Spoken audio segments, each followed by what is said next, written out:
New York City, 6 a.m. An out-of-control satellite radio show is being broadcasted to millions of Americans. At the controls, Greg Hughes, a father. Oh, this is perfect. This is how it should be. Anthony Cumia, an alcoholic. Hey, hi. And Jim Norton, a comedian. It's me! I work here! Glad I got that one out. Are we on live now? Is it happening? This is it? The three men make up the Opie and Anthony Show, a popular radio program known for its cringe style of entertainment and having very few limits. I like where this is going. I'm seeing a lot of options here. This is like different than any other radio. No telling what we're going to hear in here today. Tits, ass, tons of cuss words. It's just not like radio. It's just like hanging out. In the past, they have been accused of multiple FCC violations and have even gotten their show suspended from satellite radio. This is why. This is American freedom of speech. It's good on every level. Insane. Every second is funny, wildly funny, and philosophically spotless. Everything you are about to hear is real. Real people, real excitement. This is the Opie and Anthony Show. That would be cool. Good morning. Welcome to the Opie and Anthony Show. Hi, everybody. Hi. Man, this end of the world thing's a little weird with Joplin and then this volcano Yeah. erupted again, huh? But if you take out the end of the world thing, we'd be like, oh, there's tornadoes and some Good point. some volcanoes. Yeah, but that head muckety-muck guy that was saying that the end of the world was A fraud? last week, yeah. Did he admit it's a fraud? No. He says now it's October 21st. Oh. He recalculated. He said that Jesus did come down and, start his work, but he can't finish everything in a day and stuff. So Why? He's Jesus. he had to spec the job out first. And he looked at it. He's got to get materials, I guess, and maybe get in advance. So, And then on the 21st of October now is the new day for, or the 24th, is it? I have no idea. But it's October something. October 21st. That's the new end of the world. so are people now telling this guy to shut the fuck up, or are they going to buy into this and we have to wait another 6 months? I'm sure crazy people are completely buying it. This guy, though, was just milking this for all it's fucking worth. Because he saw all the publicity they got. He was sending a bunch of people to that dumb website, whatever it is. Yep. Who cares? I won't promote it. Not on this. Not on these are words. Very good, sir. Very good. But he saw, probably got a shitload of hits and decided, let me carry this out. He teased the end of the world. And got away with A it. tease And got on away the end with of the it. world. They got away with it. Sounds like a nice radio promotion. Right. You promote, and then it's a bust in the end because it was never a good promotion. Yeah. End of the world, May 21st. End of the world, everybody. May 21st rolls around. It's like, did we get to the end of the world? Ah, shit. We're going to do it next break. We're going to do it next break. I swear it's October 21st. We're absolutely getting to the end of the world. Sponsored by I Hate Steven Singer. Jesus, we got a word. He's stuck in traffic, but he will be in on October 21st. What's his name? Harold Camping, I think. Harold Camping. Here's the official. Harold Camping's a doof. Here's the official. This is why the world didn't end on May 21st. We were convinced that on May 21, our God would return here in a very physical way. That is, God, do I hate this guy's voice. We were convinced that on May 21, God would return. So we were expecting, it's God coming back after all these years. Silly us expecting a little hoopla, a little fucking pandemonium, and nothing happened. But I guess he's got an excuse. Yeah. Were you out and about on Saturday? Dude, I was fucking racing cars. You weren't out and about, and I want to talk about that because I didn't hear you recap that yesterday. But wherever I went on Saturday, everybody was joking about this. Oh, they were joking about it at the track. Okay, they were. Yeah. Joking about this. This guy's a clown. Yeah, total goof. that is that by bringing a great earthquake and by ushering in the final 5 months of the Day of Judgment, and the fact is, when we look at it more spiritually, then we find he did come. He did come. Oh. Now let me back up. let me, the fact is, you're going to find out that I'm going to be saying, there's not a new date. There's not a new date. We've already been talking again and again about the end of the world being October 21 in 2011. October 21. And but we have not emphasized that because the first down payment, or the beginning of it, was the fact that we would see all of these things happening and usher into a 5 months period of very, very terrible time. You know what this is? I get it now. I get it now. Yeah. It's like when you go to a concert and the band doesn't open with a hit. You're like, you know, why are you opening with this? So everyone sits there and kind of, but this guy's saying, you know, God didn't open big, but that encore is going to be a motherfucker. You think? Like, that's exactly what it is. I think this guy's scrambling. Of course he is. That voice of his. Dummy. So he said it happened. What about the Joplin thing? That's the finger of God, so that's not all of God. It's just a finger of God. Wait a minute. Finger of God. My fork. I dropped my fork. Shit, finger of God. Plang, plang. So maybe there an F5? Yeah. F4 will relocate your house pretty efficiently. Is there an F5? Yeah. Oh, and they all look at each other like, why did she ask that? Why? Oh, gee, you're not even supposed to say F5. Shut up. Terrible. I'm embarrassed for that line. It's so bad. Bad. But was that a finger of God? Was that an F5 that hit Joplin? What do you think? It looked like it. And from some of the sounds from a video, wow. I didn't hear the sounds yet. Oh, that thing is insane. Really? Does it sound like a train? No, it sounds like Cloverfield. Really? Yeah.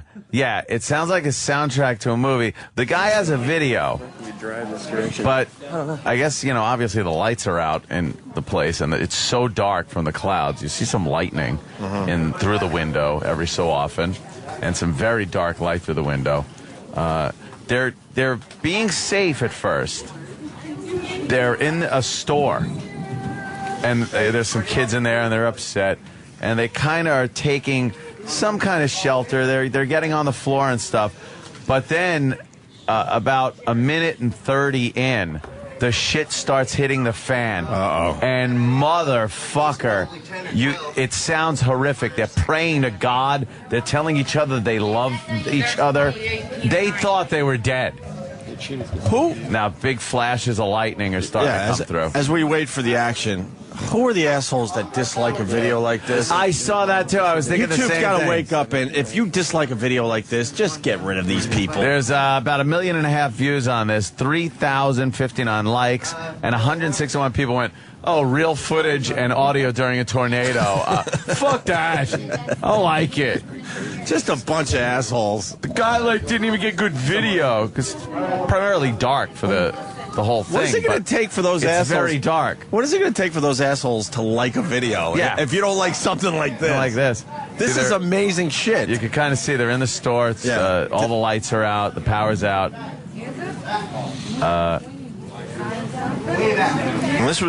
Was this End of the World Day? No, this is the 22nd. That was Sunday after. Okay, because if this happened on Saturday, these people had to believe the end of the world was upon them. You could start hearing like something's going on outside, Sure.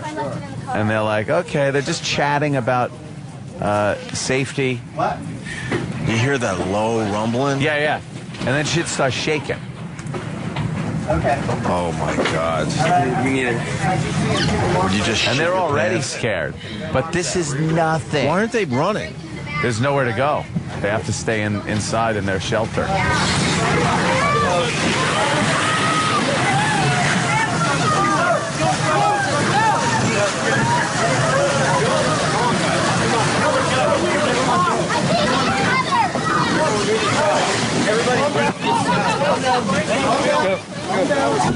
That was nothing. That's nothing? Nothing.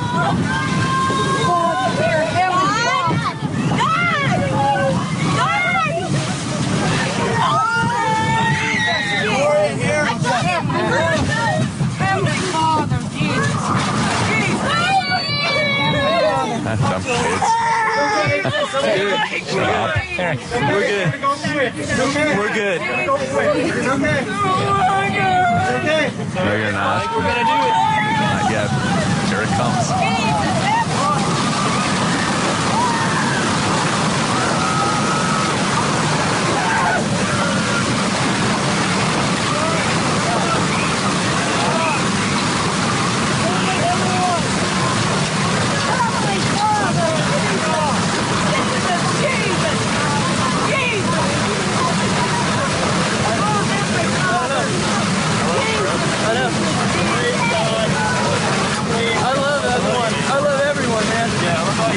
That's what you say when you're dying. Jesus.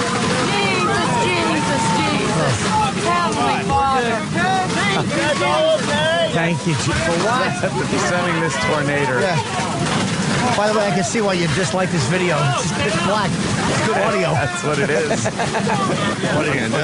Unfortunately, it's hard to videotape in the middle of a tornado. I want clean footage. Okay. All right. I'm trying not to lay on someone. Somebody's on my back. Uncle Paul. Yeah. Tornadoes are good times to cop a feel. The wind blew my hand into them. This is under me. We're okay. We're okay. Did it pass? Yeah, now they're trying to. It's passing. They're trying to get out. They're all tangled up with each other and debris and. Was the place destroyed? No, all the windows burst out.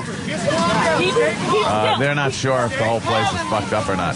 They went into one of the freezers in the. It's a good study in human nature because as the thing's coming, everyone's like, Jesus, I love everyone. I love you. And then you hear that lady, hey, something's on my back. Yeah, hey, get off Get of the me, fuck you off my fucking back, you asshole. cunt. Just looked through a tornado. I don't need your shit. Right. What you just said. Oh, shit, the iPhone killer's on TV. There it is. Oh, dude. Another one. The smallest smartphone has entered the marketplace. Wow, that's it. Look at over there for it Apple. is. It's over for Apple. Look, we're bored with the video already. Yeah, they're like, be careful, there's glass all over. Right. Yeah, but that's... When you hear that thing rumbling in the background... It just sucked the glass out of the building. And just everything just started... What would you do? Would you shit your pants? No, I probably wouldn't shit my pants. Would you fire at it, hoping that would do something? I wouldn't be saying I love you. I love everyone, because then you got to live with that. You never know, though. You say crazy things, I think. It's like George on the plane. right. And the plane is crashing. Wait, I think we're okay. George. Yeah, so you don't want to get into that whole thing. And that one woman, Jesus, Heavenly Father. But then I think she was the one that said, someone's on my back. Yeah. Here's part 2 of Harold Camping explaining what happened on May 21st. Oh. Says he was wrong.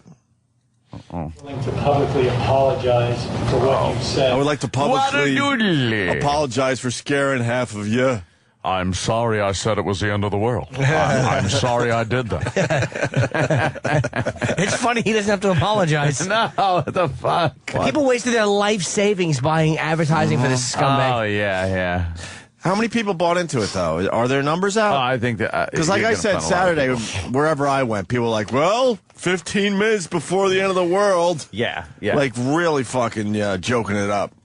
Yeah. So how many people actually bought into this thing? I think a lot of people bought into it. Yeah, people are crazy. Where are they? People are crazy. Where are those people? I don't know. Hiding in shame. In some form of shame. How many senators? I don't think any, like... You sure? Yeah, I don't think any people that... You saw Religious, though. Yeah. That one senator believing that... he probably... With the dinosaurs, remember that guy? Probably no comment. No.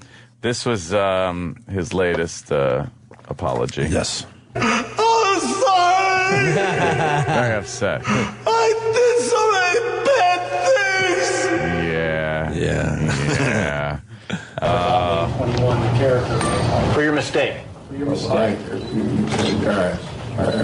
can, if people want me to apologize, I can apologize. Yes, I did not have all of that worked out exactly as I didn't have it right. I wish I could have had it.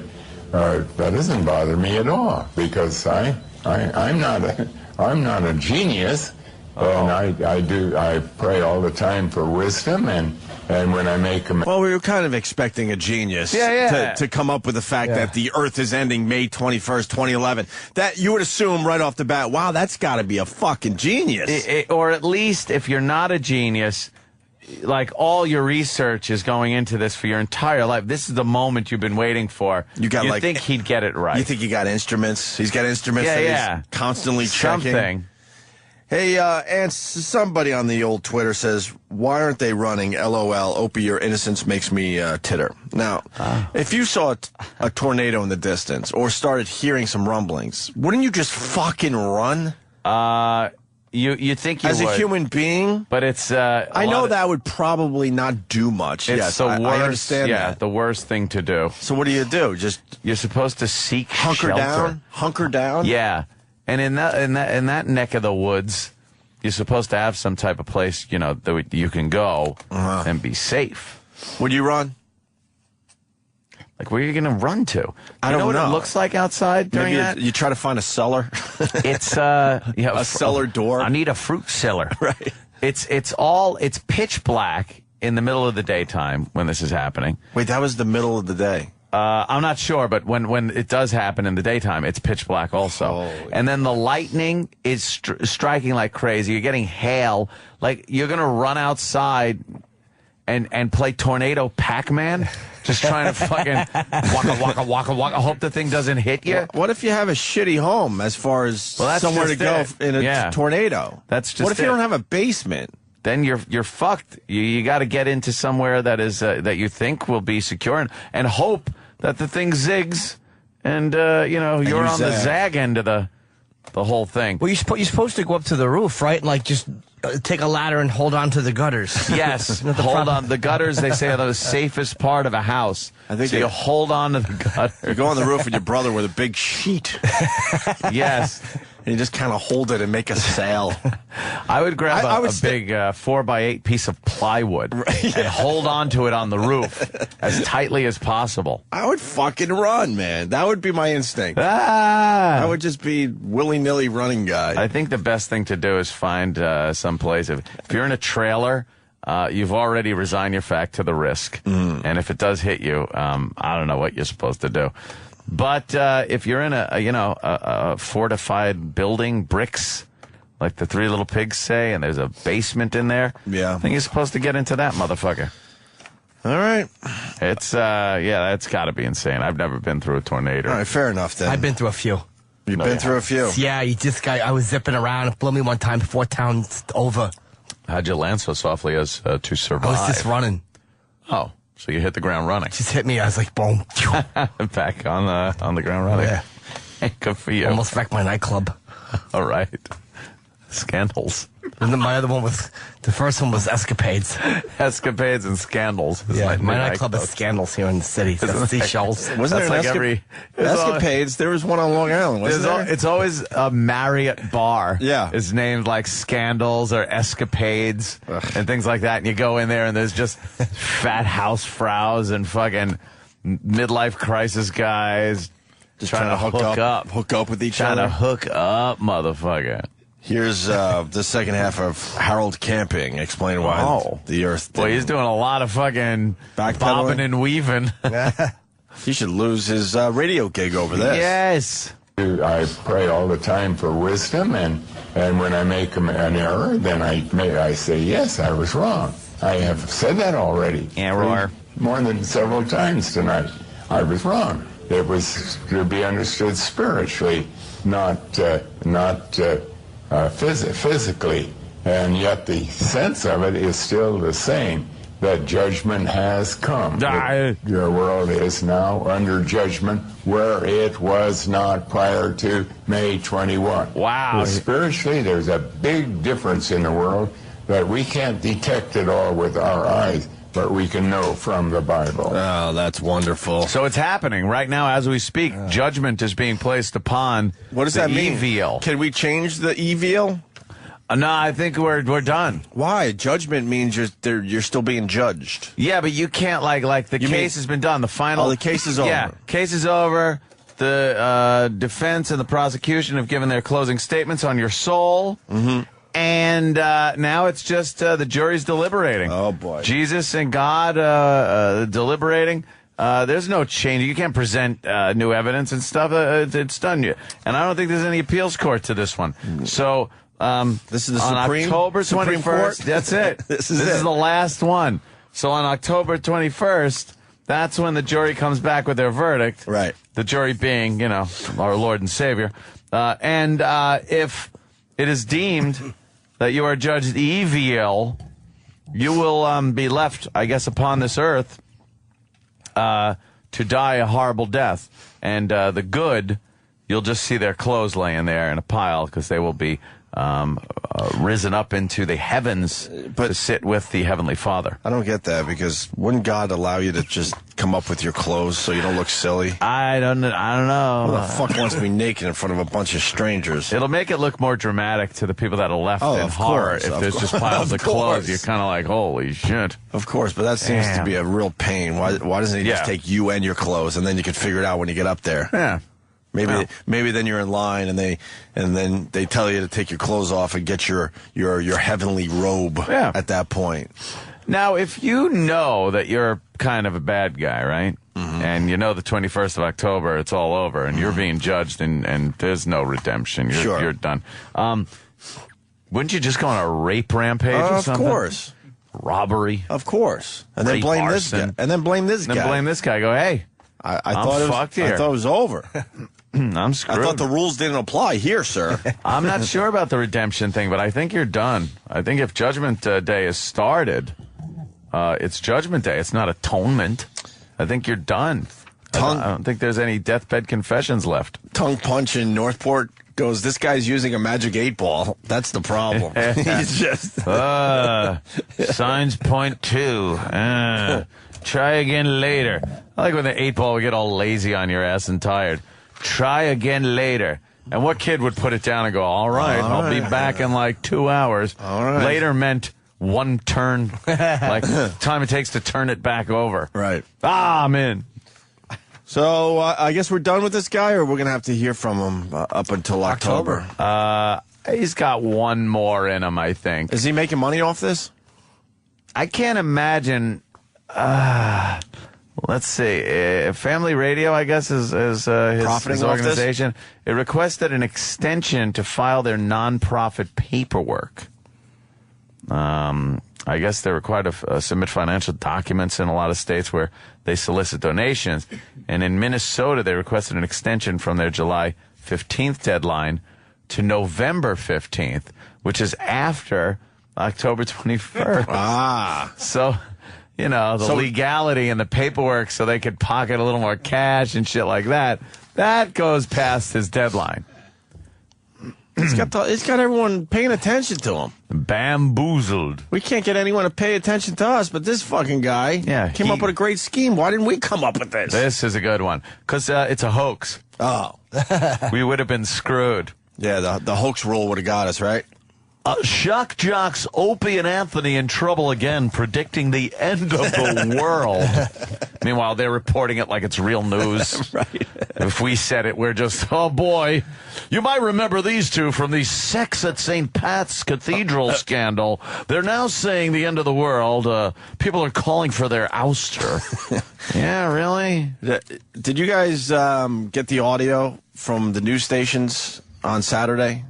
No, what were they doing? It might be worth trying to find, Travis. Yeah. I was watching a little bit, and I think she's on MSNBC, and she has to fucking dolly herself up to do the news. Gussied up. And it drives me fucking nuts, because I know she's more concerned about her appearance than being a newswoman. You know what I mean? Yeah, yeah. She's using a curling iron before she goes on TV, and the makeup's got to be right. And they're all trying to compete with the Fox News broads. Right, and then fucking modeling model after model. Holy right. shit. Hottest fucking girls over there. Oh, without a doubt. MSNBC has broads, and Fox has some babes. Yeah. You're right. You're right. Rachel Maddow, is she a woman? I don't even know what that is. I really don't know. And it's CNN. You'll have like a couple of nice looking girls, but then they'll bring on the heifer woman who absolutely knows what she's talking about because that's the only fucking reason to put her in front of a camera. She's the pig-faced like, one? She has got, I you know who her? you're talking about. She's horrid. Her nose even pushes up like a pig's nose a little bit. God, she's disgusting. Horrible. And then you go to Fox News and it's fucking blonde bombshells, big tits. They're all showing leg. Yeah. And it's like, this is the best fucking news. I think I'm being pulled over to the right-wing side. That was their whole fucking thing. I think they're fucking me up a little bit. Because they know these righties are fucking secretly the most perverted motherfuckers out there. You know, I have family values, and I'm a Christian, and I take care. Holy shit, look at the tits on her. And you know what you do with your right hand now, don't you? Jack off? Yeah, that's right. More people jack off with their right hand than their left. It's a fact. Yeah, it's just easier. It's a fact. That's only because the left thumb is better at ball nudging. The left thumb is what happens is you take the left hand. Oh, you're talking the reverse jerk. No. I jerk regular, but I take the left hand and I slip it between the sack and leg, and I take the left knuckle and the top of the knuckle, and it works as like a little fucking thing for my balls to rest on. I put a speed bump. Kind of, yeah. I put I fucking put my thumb under my balls. It's like you're opening a puzzle box. You don't touch your balls when you jerk off? Thumb between I'll the balls. tug them with my left hand. It all depends. If it's going to be a long, fucking romantic jerk, it could take a while, and then you fiddle around. If it's, I got 10 minutes here and I, got a shower also, then your basic tug and complete. Get the fuck out. My nipple, I've played with my nipples so much in the last few days, it's actually sore. Really? I realize fucking it's awful. That's the oddest thing. I don't understand that nipple play. I wish I didn't. Ticklish. That's Look weird. At these fucking Look at these girls. Fox chicks. The 11 hottest Fox News reporters. There are stations you can't find one hot reporter, and it's not like the 11 hot reporters on Fox. This is the 11 hottest, which means there's other ones. They just aren't as hot as these 11. I've never seen... Who is that bitch? Oh, yeah, I've seen Jill Dobson, okay. Yeah. Yeah, I've seen this girl. Oh, yeah. Who's this one? Ainsley. Yeah. And then you got Kimberly. Yeah, I like Kimberly. Kimberly's hot. Yeah, Julie. Yeah, she's all right. Darris or something. Yeah. Jane is nice. She's all right. Yeah, Martha. Yeah. Oh, Yeah, she's hot. Oh, yeah. Heather rules. Heather's very hot. What's her last name again? Yeah, she rules. Oh, yeah. Megan Kelly not feeling it. Megan Kelly. Not feeling it. She dropped a couple of kids. Not feeling it. So, her eyes are too far apart, yeah, there's and her something nose going is a little on. too thin. Not a fan of hers. Oh, yeah. Lauren. Now we're back Lauren's on a little Lauren. pixie kind of a thing going Where's on. Greta? She's Where's small, Greta? Yeah. Greta's number one? I don't know if Greta made the cut here. Greta brings down the fucking average, pal. Fucking Courtney. Courtney Friel is very attractive. Oh, shit. man. The fuck are Right? you doing? So attractive, they gave her 2 pictures. Yep. Maybe 3. Holy shit. Holy shit, she's in a fucking bikini. Wow. With a little sarong. Oh, they just keep gave going. her a fuckload She's of got 5 pictures. pictures. Courtney Friel's great. Is she number one? Yes. They're Yeah. basically saying she's number one. Where's Greta? Greta Van Susteren? She brings down the average from a 9 to a 5.5. Yeah, that's to give this station credibility. Greta sucks. Credibility, I call it. When I was doing the Kentucky Derby piece, we're on one level. Who was riding Greta? Slob. And this fucking beautiful blonde leans over and he goes, Jim! And I finally talked to her because she was on a level higher than I was in the... Everyone is. morally, spiritually, in the entertainment. And I don't remember her name, but she was one of the Fox reporters. I knew her from Red Eye. Really? I just couldn't remember her name, but it might have been, I don't know if it was, it might have been Courtney Friel. It was one of them was Courtney. really... Did you want her to suck your penis? Oh, It would have been a nice option, but it wasn't offered. It wasn't. And there was no vibe It wasn't there. on the table, as they I say? hugged her goodbye, and she kind of, I think, got the creeps, but I was just trying to be friendly. Yeah. Did you feel her boobies when you hugged her? I don't give really sexual hugs. I'm actually, one thing I'm Kind of not... hey, big pat on the back for the girl. She's like, yeah, ow. I give her a clap on the... I cup the pussy and I go, hey. A cup. Nice lump. We got the 9 hottest CNN reporters now. I'm going to have an open mind. And the Kate, Fox is going to be tough Chuck to beat. Scarborough. Kate, she's all right. She's all right. It better She's get all better right. from there. Yeah. Let's go. Brooke Anderson's cute. Brooke, it's a bad picture of her. Nah. She's saying cheese doodle right there. She looks like she got a light bulb head in that picture. Yeah, it's not happening. Nah. Yeah, Wait, who she's is a that? bass mouth. That's Kieran Shetry. Yeah. Nah, she's not happening. No, and then Erica Hill. Look at Erica Hill and blowjob Erica mouth. Hill has really got a She's doing it. Oh yeah. Robin Mead. She's all right. Robin Mead. It always sounds like your nose is stuffed when you say Robin Mead. I don't like her name. Not as good as the Fox girls. Christy Paul. Not bad. Not too bad. Though. Ugh. Brianna Keller. I'm not feeling it. Maybe that's a bad photo. Yeah. A lot of bad photos. come God, on. no. Susan Hendricks. Look at her neck. Oh, yeah. How old is she? And then a publicity shot of Samantha Hayes. So Not good. No, Betty. What's Betty's name again? I've seen her a few times. Betty Nagayan? She's got to be a teenager. Yeah. That's it? That's it. Oh, no, CNN loses. no 5 shots of one of them in a bikini. Nah. Do we have an MSNBC list? Oh, please. With Rachel Maddow? Rachel Maddow. When that one commercial she does where she's standing in front of that bridge talking about how so wonderful stupid. America is. So fucking Lean stupid. forward. Oh, I get it. It doesn't lean left or right, man. We lean forward. We're progressive. Really? Shut up. Shut up and give me the If news. forward is a left. Oh, that's right. You're not the news anymore. Yeah. Oh, anyway, so the end of the world on Saturday, right around that time, they did a news report. And they're like, so, Chuck, any signs the Earth is ending right now? Yes, the news is reporting the world is ending, which is a sign of the actual world ending. But they took it seriously. Like, so is there any signs out there? And the guy had to go, well, there was a earthquake activity over here, but nothing really happening. No, back to you. And then the next day you get, that bigger tornado in Joplin. But it's the next day. Things are going to happen every day all over the world. Mm-hmm. What the fuck? So what do you want from me? That Courtney. Wow, wait, no, you picked the wrong picture. Go back. I saw one. No, that one's very pretty. I saw one on the Google images. Does she have kids or no? Yeah, she had 5 kids. Oh, she looks good. Oh, my God. That's from FHM, yeah. Lacy black panties. And she does the news, really. Yeah. I think we have red eye with all these girls. Yeah. They're always in the seat furthest from me, that leg seat. I couldn't be further from a hot chick when I'm on that show. Why? Why don't they put you next to the hot chick? I'm always next to Greg. Yeah. I always sit next to Greg. It's a Greg and Bill sandwich, or Greg and some Greg, black conservative, or a guest. Yeah, Greg, and then some guest. Because sometimes they squeeze like 4 people at the table. It's always Greg, me, somebody with a penis, Bill, and then hot chick. I couldn't be farther away unless I was Greg. Yeah, Greg, me, and then some other guy. Yeah, and then Bill, and then some hottie. Or a gal. I've sat next to a few gals.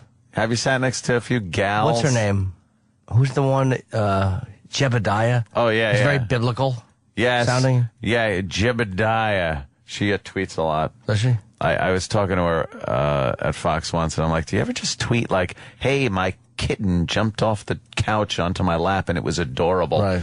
I go, it's everything is just Obama needs to go, and that. And believe me, I tweet my fair share of those too, but occasionally I do like just a silly tweeting tweet. a crazy Russian guy firing a massive machine gun at mannequins. You know. Wow, I didn't see that. Oh, there's this Russian guy. He's hilarious. He shows off his weaponry. Right. And I don't know what they're doing over there in Russia, but this guy just can get anything. And he's like, today I fire AK-47 at water jugs. and he's got the accent, and he's hilarious. This very powerful weapon. And he was on this anti-aircraft gun. Right. This is the pretty much the biggest automatic gun you can own as civilian. And he's sitting on it like it's one of those boom, boom, like fucking, you take out aircraft with this thing. See, you just need the government to collapse, and then you could go out there. And then you could go out and buy whatever you want. Buy or just grab whatever you want. It's hilarious. His voice is just great. I'm sitting here. You can run manually or automatically. And he starts it up. Blah, it's like a diesel motor. He's whipping around like he's tracking an airplane. Wow, that's cool. And then he's shooting his shit across a river. Really? Yeah. Now we go to full automatic rock and roll. Is that better than the 50 cal you have? Oh, yeah. That thing, it's a thing you sit in. It's an army it's a piece of military equipment. Is that where that commie Jane Fonda was sitting on that one time? Yeah, something similar to that. Yeah. Yeah, the shells are this big. They're about 2 feet long. Wow. And he's just How much like, those cost? now for the fun. $10 a piece for those shells? Probably over there. Who knows? Yeah. Some blue jeans and toilet paper. Like the old days. When I was growing up, all you knew about Russia is you could buy anything with toilet paper and American blue jeans. Blue jeans. Hey, go to weatherbabes.com there, Travis, please. Sure. Anthony in New Orleans, you better be onto something here. Yeah. Weatherbabes.com. Yeah? Nope. No on the weatherbabes.com? You're an idiot. Of course not. .org, possibly. .org. Has there ever been anything good on .org? No. Oh, good God. Look at this thing. Holy shit. That is a tit monster. That's a giant tit monster and a slinky. And when we can only say that's a slinky. When we say tit monster, that's very endearing. Oh, yeah, very endearing. Very endearing. But the tits take away from the fact that the woman is also very hot. Ooh. But the tits just are everything. There was She's a born in top 1970. 10. She's 40 years old. Yeah. Wow. No kid there. There was some site that had like the top 10 weather girls. Yeah. Because weather girls always have to be a little sexy, or they try to make them a little Who's sexy. this girl? Anyway. We've seen her. Jackie Guerrero. Is she on the one of the Spanish channels? She looks like one of those Spanish. It looks like the weather said like a soy y alert. Okay, yeah. Something. You know how great it would be if you hired a big fat pig to do the weather? Like a really ugly woman. Who wouldn't watch? You might want to just to see something different. Nice 400-pounder. Yeah. Yeah, the rest of these girls are all right. They're like average. Let me see. Yeah, they're trying to look. Who's this chick? What does she look like? Can you go back a little? Who does her face look like? Oh, fuck. She looks like somebody in the face. Like somebody. Yeah. Like bees stung Paris Hilton. I can't remember. Person gets. Yes, I don't gets know. bee stung. Face looks so familiar. Is she from Norway? I see Way. Oh. No, I don't know. Caribou. All right, keep going. Oh, that's got to be Canada. Oh, no. No, she's it's there. that part of the map that you're not used to seeing. It always bothers me when you go somewhere else and they do the weather, and all of a sudden it's that part of the map you don't really usually see. Right. Yeah, it's like, where Get is all that? confused for a second. Is this henna head? That's horrible. All right. Redhead Look at the with a big calves on this rump. bitch. Yeah, she's got some. Why is she a weather babe? She sucks. I don't know. I bet the black guys like her. She's got big eyes. A little wide in the hips. Oh, look at her. She's like, hey, Hey, the weather. look at me. Look at my boobs. But she's in the Detroit code and the day. Shouldn't we have an airlift and get her the fuck out of there? Yeah, she should She's be too hot to be left in taken Detroit. out. Jane, That's awful. that dress is horrible. It's that she's Jackie wearing. Kennedy's I know dress. nothing about that. Really, She looks like she has a glass eye. After the That's not shooting. a weather babe. These weather babes suck. I know. Hire some fat pigs. website stinks. You fucking fraud. Big fat women have no place on the network news. But the guy from with the guns is not Russian. No, he sounds Russision. Your Russian guy is not Russian. Well, what is he? You want to find out? Yeah. All right, let's talk to John. I want to see if this guy. John. Hey, Hey, what's going on, guys? what accent is that? He's a Canadian putting on a Russian accent. His name in the gamer industry is FPS Kyle. He used to be on like a web-hosted TV show years ago. Yeah, no, not actually. Put it on because I want to see. Don't go anywhere because I gotta see if you're actually talking about the same guy. No, FPS Russia, FPS Kyle. I have AK-47. I shoot at leg if you do not believe AK-47 is real. That guy. All right, let me see. Here it is. Let's see this guy. Okay. This is a first-person video of... oh, never mind. I started reading too soon. Joplin. We did the Joplin. It's the computer. I heard "Here we go," so I went right to I just want to hear his voice. AA-12 fully automatic shotgun. Okay. 9 million views. All right, an advertisement. You gotta love the ads. This guy's got 9,780,000 Pushing 10 hits on this. With no dislikes. Oh, wait. Oh, my God. Yeah, but he's got so many. All right, let's hear him. All right.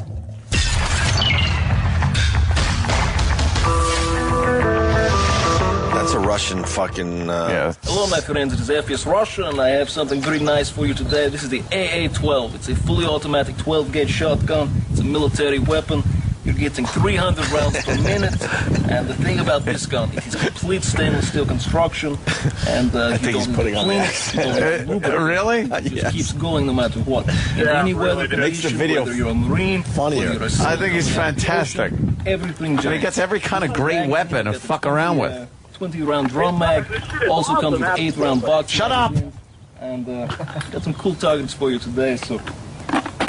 Fully automatic shotgun. Why is there wood around it? It's camo. Oh. It's like plastic. One thing that's really cool, it's fully automatic, no select fire. This is your select fire. Jesus, the guy knows how to shoot. He's going automatic. Would you want to use that? Yes. So that is fucking awesome. That is fucking awesome. Oh, he hit all those targets, huh?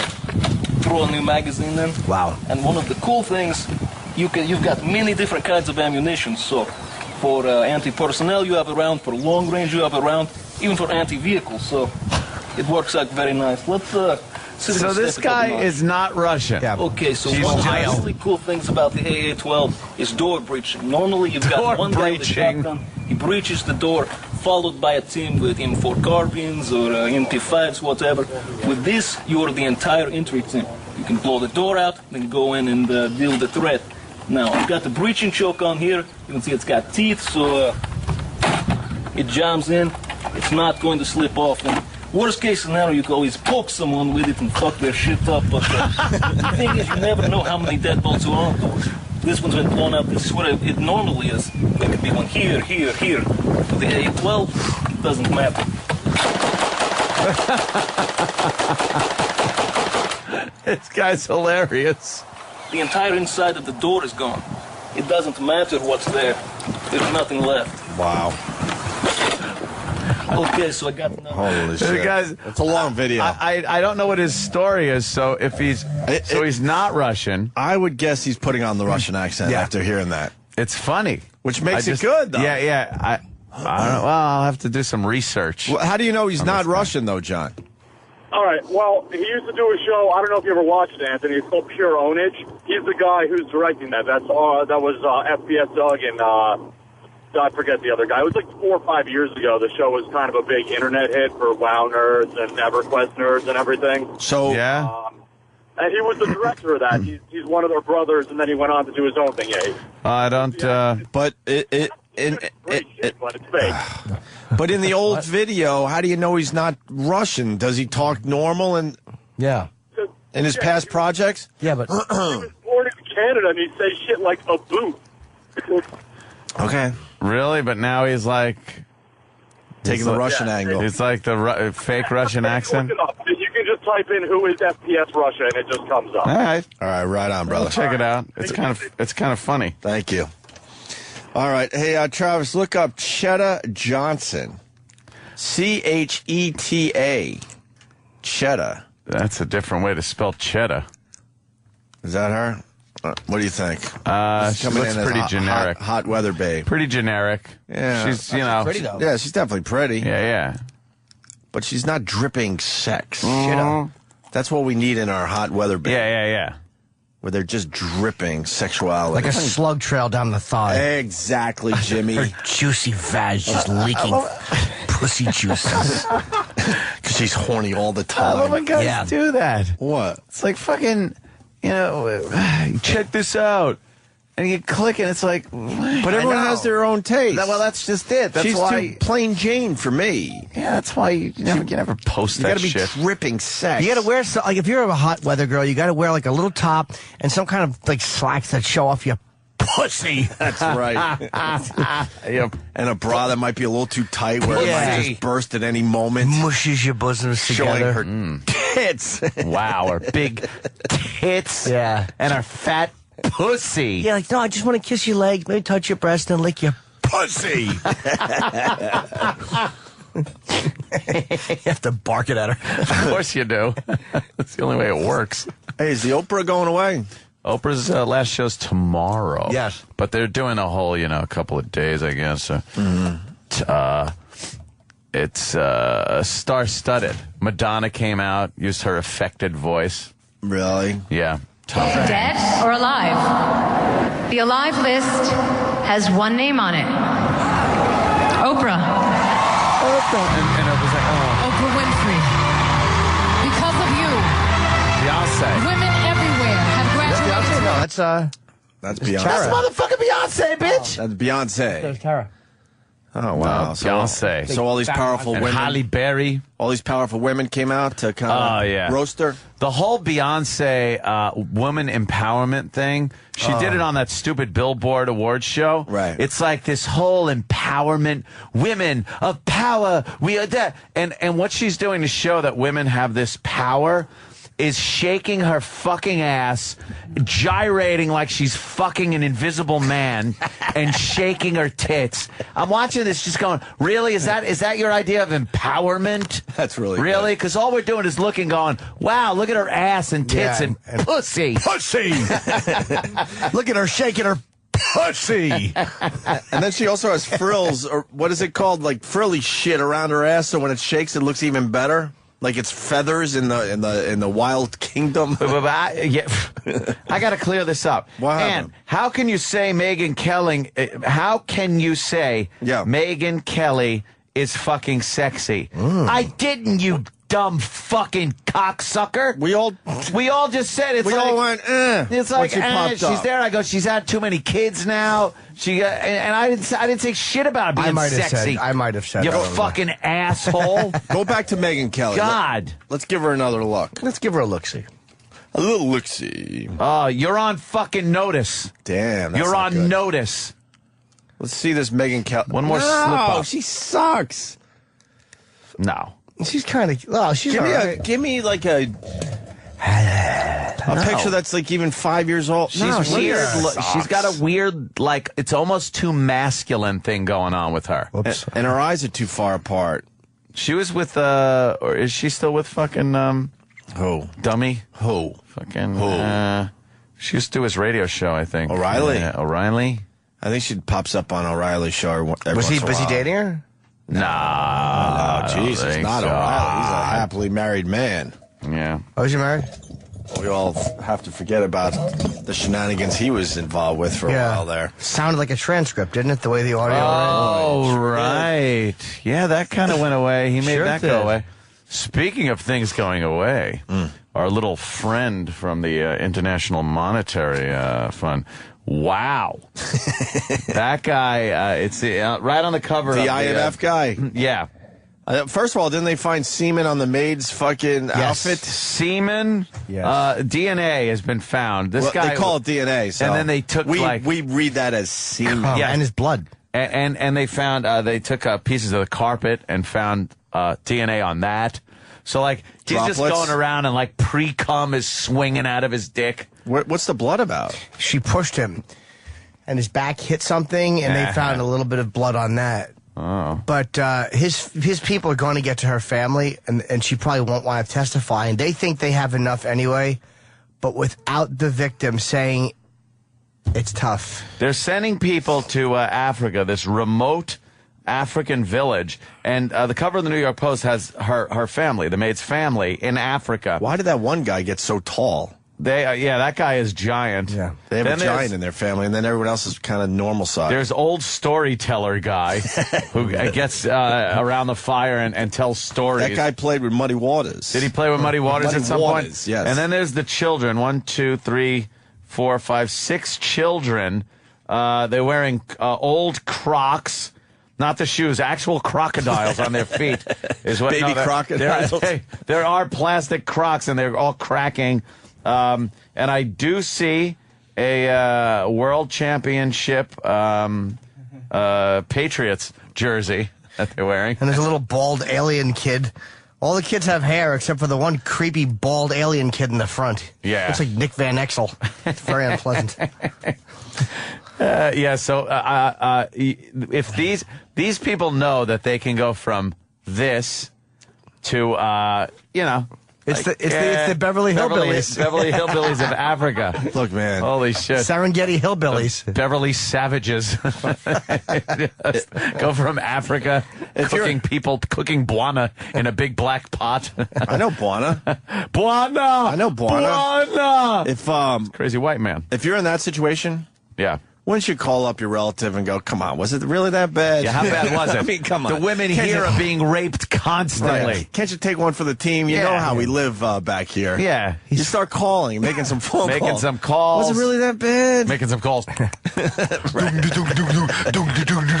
Hitting a log. Trying to doing smoke America. signals and hope they make it to America in time. His French. His cock couldn't hurt as bad as the tall one. I mean, come on. Oh, please. How bad could it be? That tall one's drilling for oil. We used to take an African tribal dick. The Frenchman is not hurting you. If you live that shitty, I think your aunt's got to take one for the team. Absolutely. Yeah, they all got dirty shirts and everything. It's just a mess. Exactly. Get them some whisk. So what? The IMF guy's friends went over there? Yeah, there's some offers? associates and family members, they're saying, that have been contacting her family in Africa. And there's been allegations made that people are trying to pay these people to get to her and say, please drop these charges because I want them good boy phone and they're naughty boy. Oh, him have a good boy phone and him not a boy phone. They can afford both. Yes. Hey, the second half of the song you interrupted, Aunt. Jesus. The naughty boy? Yeah, I don't like that being the only version, though. I love You got a that new version? Oh, what is the version? Because the raga version, the reggae version, my favorite. Well, there's all different. I mean, Which one is there now? Well, in honor of Obama going overseas and getting his limo stuck. Hey, you've got a goodbye phone and a naughty bye phone. He's doing a leprechaun dance where he kicks one leg up at a time. Was that a jig? He was doing the jig. Was that a jig for the... Yes, he was doing the jig. I was doing a little Irish dance to commemorate a goodbye phone. Oh, he's got a goodbye phone and a naughty bye phone. I'll be doing that now all fucking night. Would you have to kick up the leg? You got to kick your leg up and your arm has to go up. Just picture a tiny little leprechaun dancing around his pot o' gold. Yeah. Pato. The pot o' gold. You think Obama shit his pants when that limo got stuck for a second or two? Was he in it when it happened? They said, did he actually get out of it or not? They're not going to I've tell heard us. yes, I've heard no, They're not I've gonna heard, tell but us. they'll never tell you if he was in a certain limo or not. It was the bulletproof motherfucker limo. They both are. They both are. Yeah, they both are. So it was one of those. It wasn't just one of the other cars. I told Ann before the show, I've seen the motorcade a few times now, and I think Obama's got to be in the second one every single time. They make believe he could possibly be in the first one. No way, because you know whoever wants to do harm to the president, you got to talk about this very carefully because there's ears all over the place. But if you want to do harm to the president, you're going to be a fucking nervous fucking Nelly and do whatever you have planned soon as you see the first limo. Wait for it. You're not going to have the patience to go and decide if he's not in the first one. So you think you're just going to go for the first one every time? Every time, if you're one of those kooks that want to do harm. If you know that now, you would go for the second one knowing he's in there. Yeah, but I think the odds are they know the type of person that would want to do something like that would just fucking panic and just be the panicky Pete. Like, there it is. I wonder if he's ever not in the limo at all. Like, does he ever ride in one of the SUVs? Maybe they're bullet and bomb proof too. Does he ever like ride like in one of the first cars? He's in a Datsun B210. But where you'd never expect him. Like a horrible van. Like in between a couple of cops with a hat on or something. He's in a Chevette. Right, a van. Yeah, exactly. Like riding on the motorcycle cop's back in a cocktail dress. Or the SUV that's fully armed with those guys that look like they're from a video game. Holy shit, with the windows down and they are just staring at everybody. It could be in the middle of that thing. Yeah. Those guys have fully automatic machine guns that they can assemble very quickly. Yep.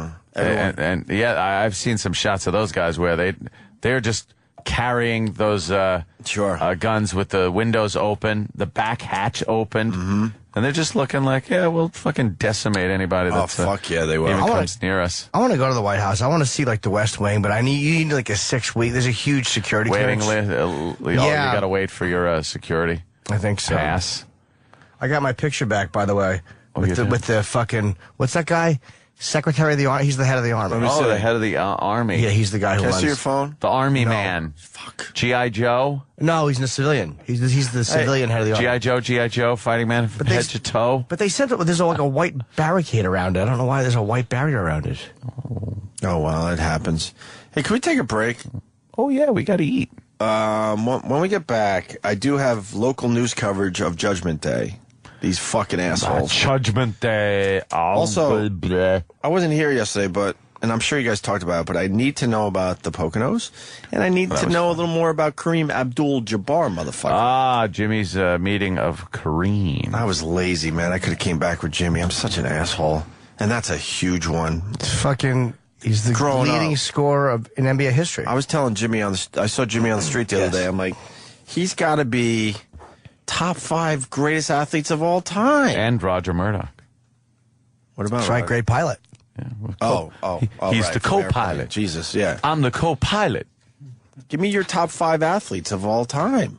Yeah. Jabbar would make that fucking list. You got to go Jordan. You got to go Ali. Jesse Owens.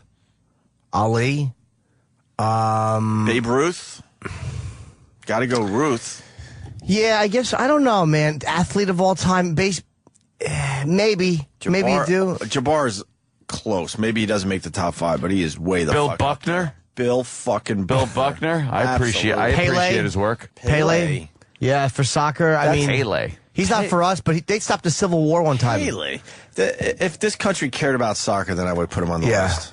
Sorry, but we don't. And it never will. Our list has to have something to do with America.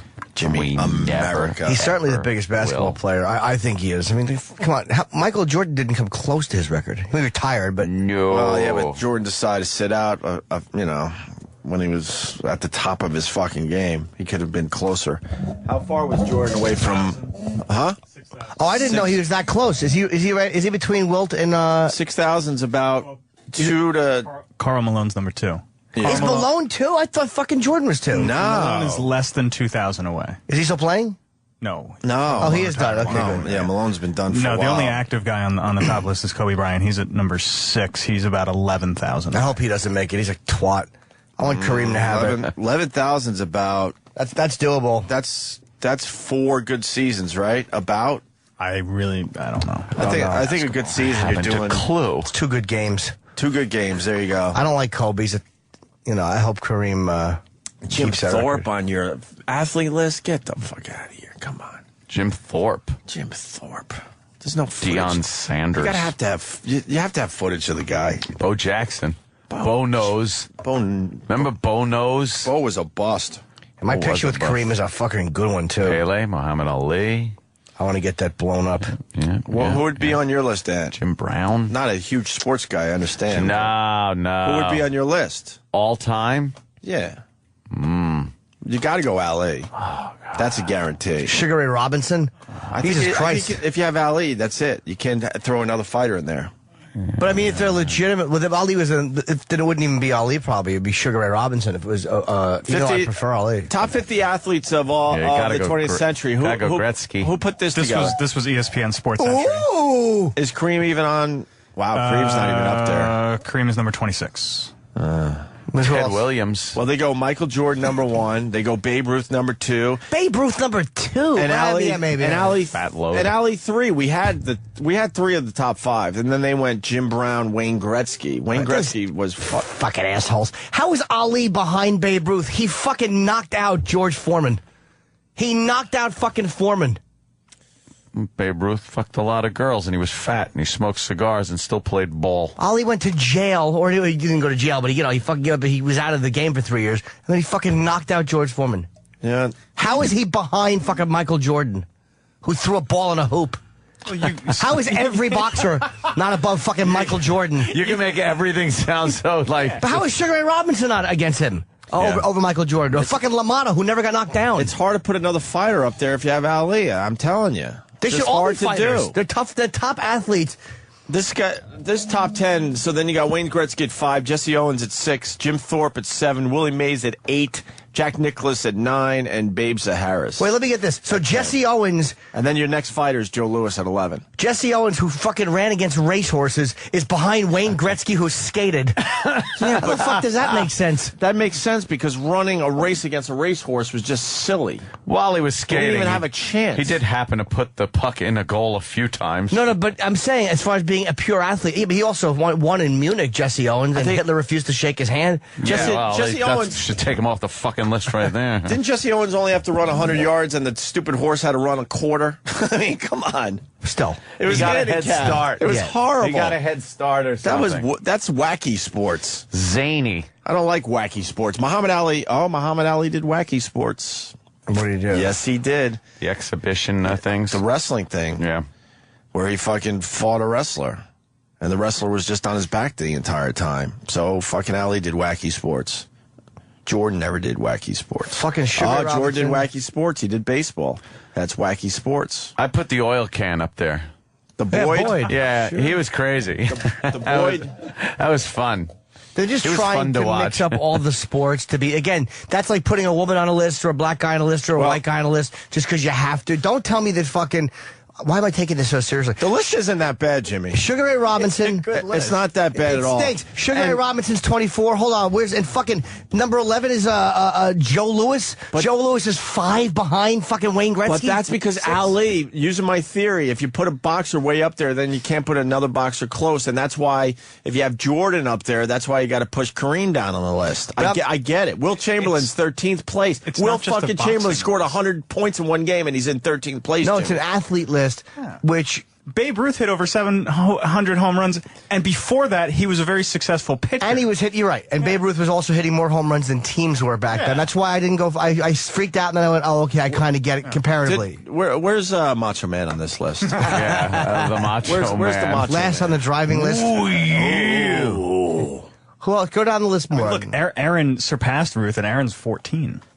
You know? Right, but when Aaron was doing it, there were also, but also when Babe Ruth was doing it, you'd face the same pitcher through a doubleheader. No, so it was a little bit different than Hank Aaron was doing it. But that argument doesn't hold up because Babe Ruth had more home runs than entire teams. No, it does. But I'm just because other teams had the same shit where they were facing the same pitchers and they weren't as successful as Ruth. Hey, OJ, and then 49. Some people would say though that's because the hitting psychology was different then. They weren't always going. But why was there another player? It's a horse on the even list. Close to what Babe Ruth was accomplishing. That's what's so creepy. I think he belongs up there. I just I'm annoyed that Ali isn't first. Come on. The Iron Horse, Lou Gehrig, 34. Yeah. Sure. He played the most games in a row. Why not? No. He should be higher up on the list for having a disease named after him. Where's Ripken? Is he on there? He should be number 1, but come on. Mookie. Julius Erving, 43. Dr. J. My point being, Kareem Abdul-Jabbar, 26. That's a little rough. Who's number 100? Oh, it's top 100. Who's number 100? Jack Johnson. Jack. Yeah, sure. Jack Johnson, number 100. 84 is Man o' War. That's good. This list fucking eats my ass. Look at 80. Richard Petty is not an athlete. AJ Foyt too, you idiot. Richard Petty, not an athlete? Over well, Jack let me Johnson? tell you something. In my NASCAR career, I've noticed it does take a lot of physical stamina. I want to talk about the Poconos after the break, definitely, because insane. yeah, absolutely. This list bugs me. What? This list bugs me. This list really is bothering you. Why does it Mario bother? Andretti. It's okay. There's a lot of race car drivers between 50 and 100. Andretti, AJ Foyt. Man. Because they're sacrificing the right answer for the better athlete just to get the other sport in there. Hey, where's Derek Poundstone on that list? No, I don't think he made it. No, he didn't make the top 100. Where's Payne Stewart? Is he in there under freezing? Freezing. Just dead in the air. Holy being really cold, yet still flying. Didn't they say like a plane went close to see everyone just dead? Yeah, in the everyone plane? was dead, and the plane was on autopilot, just God. waiting to run out of fuel. It was like just a plane of frozen dead people. God. That is creepy. Who was the last guy alive going, holy shit, I'm really fucking cold. It's freezing. I got no air, and then just looking around like, oh my God. and the plane's just like, just flying through the air. Did they all just pass out, you think, though? Like, Yeah, that's what they they're saying. passed out before they died. There was no pressure in there. And then they noticed the windows were frozen from the inside when they pulled the plane next how to that cold one. was it, though? Like, Fucking, it had to be really cold. It's up there at cruising altitude cold. no, but why does it get cold when they lose pressure? Like, why couldn't the pilots feel that coming? Or did they think it happened immediately? Wasn't there was a it must leak, have been. right? Yeah. There was a leak. There was a leak. I don't think it was one of those catastrophic things. I would think it was one of those slow things that made everybody just kind of But you know what? pass out. But when you're cold, a warning. when you're sleeping at night and you're cold because maybe a Tootsie's a little cold, Hanging you wake out. right the fuck up. So why didn't these guys wake up going, I'm getting fucking Yeah, cold? getting a little chilly. What the hell is this about? Because the lack of air, they would probably... Greatest coaches of the 20th century. I like how on the list they separated by gender. It's 91 men, 6 women, 3 horses. Horses. There's 3 horses. And It's a 6 politically correct list. That's why it annoys me. Greatest coach of all. No, it's not that bad, Jimmy. Nah, it's I a don't good think list. it's that bad. Fucking Billie Jean King's ahead of Jack Johnson as an athlete. Well, well, I guess Richard Petty's ahead of... It doesn't make sense to me. I guess we can't really call her a she. One of the horses, the one from that farm in Oregon. Seattle. He's a champ to me. He put up some numbers. He certainly did. Yeah. What an athlete. Wow. Colon wrecking. The old...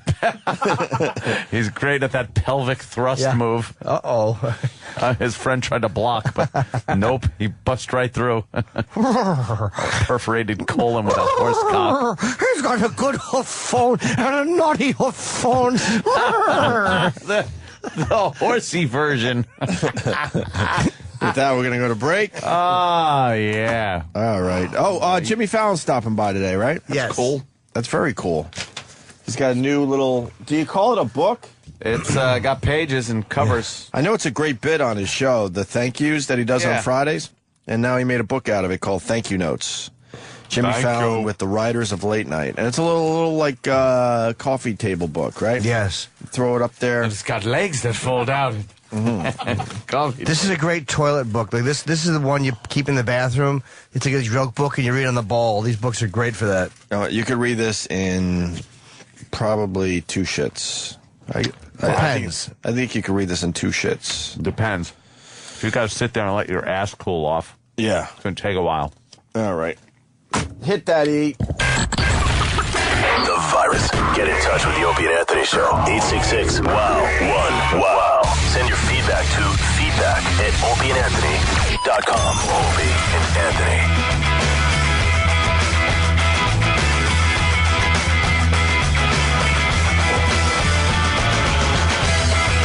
I'm wearing a U2 t-shirt today. Did you hear? Just wanted to share. Did you hear Bono's profound speech on the Billboard Music Award? No.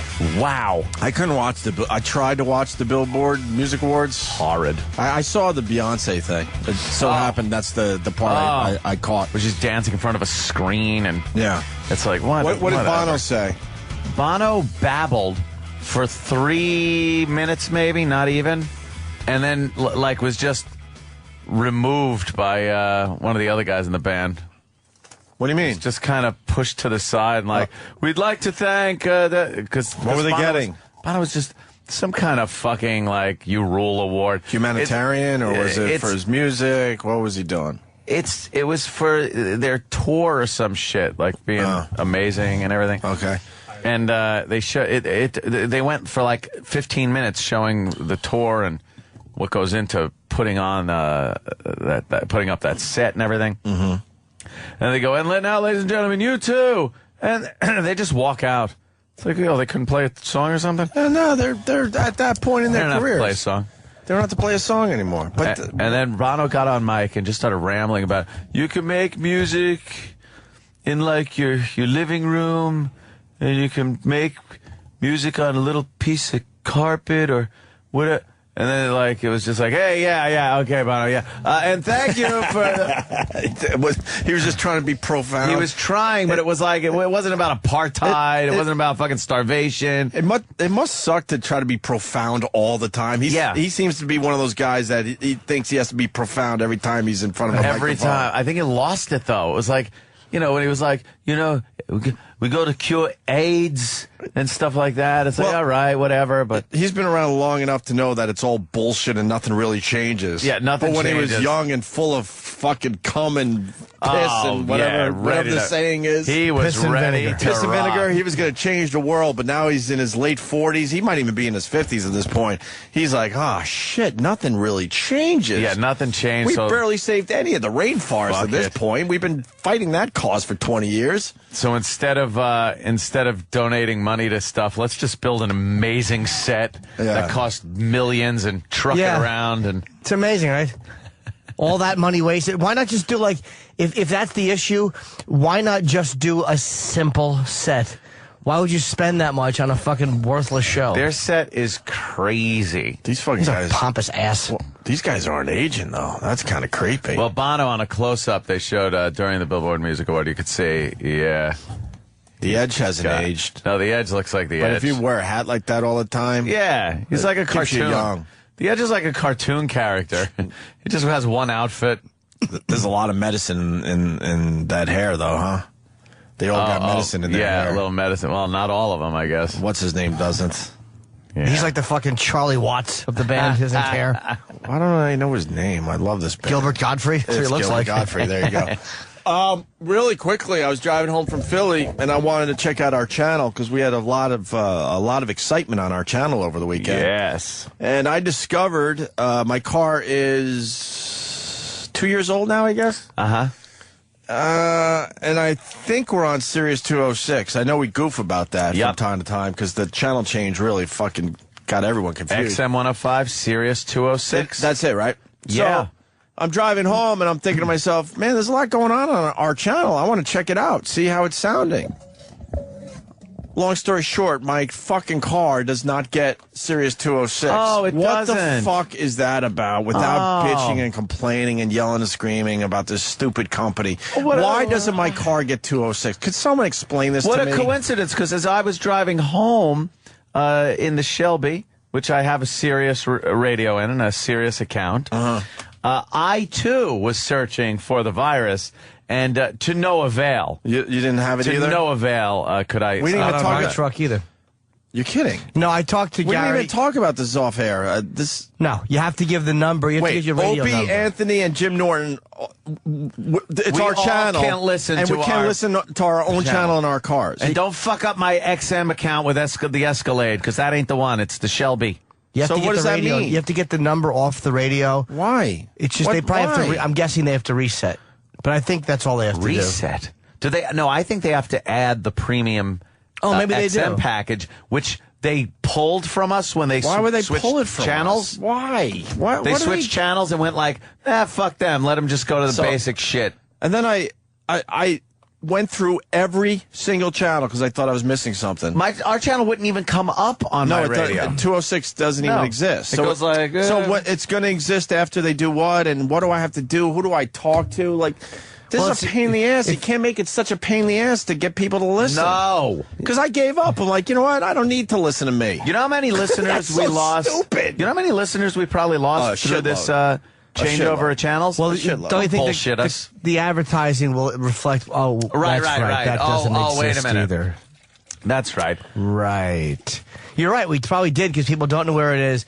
or they don't realize that they have to reset their radios or whatever because they're not going to make it easier. They're saying we have to pay for the Best of XM package, but we work here and we had that. But I ain't paying to hear my own fucking show. That's right. No one should. But then because of the channel change, they took away all the Best of XM packages, I guess. Yeah. Why would they do that? That doesn't make sense. I don't fucking get it. Because wouldn't that make people go, yeah, I don't really need it. Yeah. Now let me not get it. You know what? I don't need to get it. Whatever. Unbelievable, man. Unbelievable. But give it to us. Oh, wow, the phone's just fucking exploded. That means our problem is their problem. They're having the same issue. Of course they are. Motherfucker. Had a Sirius radio, couldn't get you guys, had to buy the XM package. But what if you had the XM package? Did they take the XM package away from everybody? Yeah, what was the deal? Did I have the XM package and when I was able to listen on Sirius? You did have it. I did? And it probably just got fucked up on the computer when it switched. And the channel change. I bet it was a fucking calculated move. And I'll say it again, and they got mad at me because I kind of nodded when they told me this off air, but a channel change without us being on the same channel on both is so stupid. I know. Why bother? What without the name of the channel being Opie and Anthony? Well, that's always been an issue for years. So. Yeah, we gave up on that. What are you going to do? You're going to make yourself fucking sick. What is Martha Stewart's channel called? The Cake. Is it called? It's called The Cake. The Cake? Because she bakes. But don't other people have their fucking name on the channel? The Collage. Her channel is called We Spend Millions on This Horse Shit. I think it's something like that is the name of it. Do you have a list of the channels, Travis? Channel. Perjury to the grand jury. Yeah, Tanner Boyle hair, 115.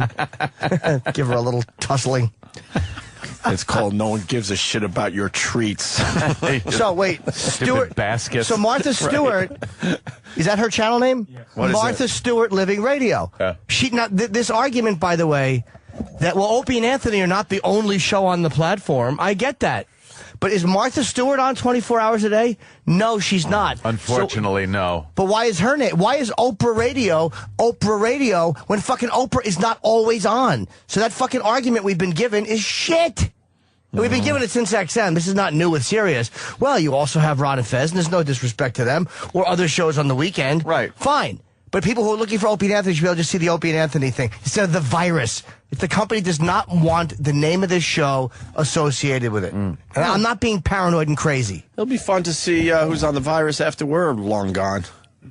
XM 105. This guy's telling me we're on XM 105. I have a Sirius radio because I bought a car that has Sirius. Shut up. I looked at XM 105, dummy, on my fucking radio. It wasn't there. There isn't a 105. Wait, you have an XM car?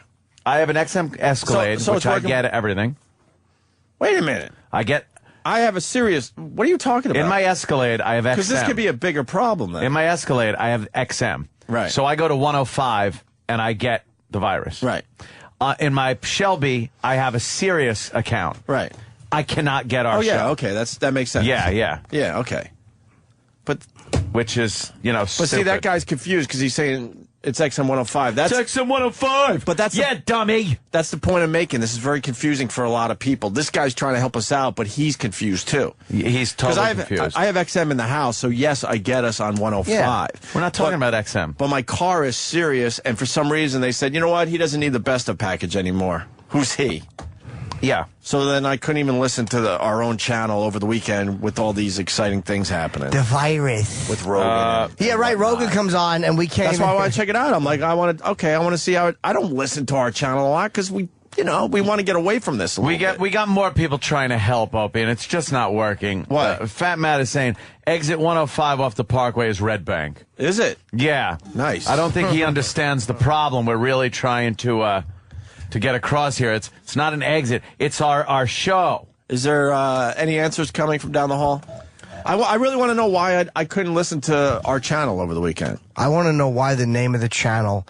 We have been given a bullshit answer about that for 5 years. Yeah. Why is the name of the channel just not Opie Anthony? And naming it the virus doesn't make sense anymore. Stinks! It used to sort of make sense. Never makes sense. That was an ELO move. It was a bad move by ELO. I love ELO, but that was a bad move. No, that was to replace High Voltage, which was horrible. Oh, so then we had to quickly come up with a name that wasn't Opie and Anthony for whatever reason. So that was the best we could come up with. They wouldn't go with Opie and Anthony. I don't know why. I don't know why they don't understand that when you brand something. Because we're not household names. No. In their eyes, we're not household names. Yeah. Like Martha Stewart. This is the real answer. It hurts our egos and our souls, but this is what they would tell you. We're not household names like the rest of them, like Martha Stewart, Howard Stern, Oprah, and Foxhole. But I get that. But my argument to them would be, wouldn't you want to build new household names? How about you just, so if you got a channel that there. has Opie and Anthony, you're building the brand, you're building the household name right there in front of everyone's eyes. How could it hurt to call it Opie and Anthony? It's the same as calling it the Virus. Or what's more recognizable, Virus or Opie and Anthony? I mean, even if it's not a household name, what's more recognizable? Virus is very Virus means household. nothing. You get sick. People get sick all the time. It's AIDS radio. They just won't change the name. They do not want the public association or whatever. That's why it's not in the advertising. Yeah. Well, it is what it is. Bob is not going to do anything about it. Well, we're going to start our big advertising push because I saw Scott in the bathroom, and he wants me and Ant to take wireless microphones to Times Square. Or something. I went, yeah. That's so we can get out of the building. And then I got in a fight with the guy. Get with the people. Again, because I go, that's stupid. I go, that's hacky radio. And then I actually said to him, I go, God, I can't believe I'm saying this on the air, but fuck it. I have nothing to lose at this point. I go, would Howard just take wireless mics into Times Square? And he goes, well, he did. He did that in Union Square. I go, that's when he was announcing to the world that he was going to satellite radio. That was a big fucking deal. But to tell me and Ant to take wireless microphones and broadcast from Times Square is a dumb idea. I go, so you want us to do the walkover again, pretty much? I go, that's it? I said, Eric Logan years ago said, when you guys go out, it should be bigger than life. And I told him that. I'm like, us just taking wireless mics and going out to Times Square is embarrassing. Yeah. But he's obsessed with us doing some weird... How about an animation festival? How about well, that's what I told him. I said we had our big events that you took away from us. What happened with the animation Virus festival? tour. I don't know. So what did happen to that? They just wanted too big of a piece or something. What, I don't understand what they wanted. What piece of what? The action. What action was there to get? There wasn't any. Was there money to be made there? Yeah, no? what was the difference? We did it for free. What was the difference between the first one? We did it for free. And then the one we wanted to do again. Like what changed from the first one to the one we wanted to do again? Because the first one was very successful. Yeah. Let's just carbon copy it and do it again. Bob needs to be all over this stuff. I don't understand what changed I forgot. in that period of time. I forgot. It was something that didn't make sense. Yeah, obviously. Oh, God. Yeah, but he got in my face. Howard did that. I'm like, no, that's different. He did it because he was announcing that he's going to satellite. That was huge at the time. Me and Ant taking wireless mics to Times Square is not. That's not a huge event. That's not huge. We look like idiots.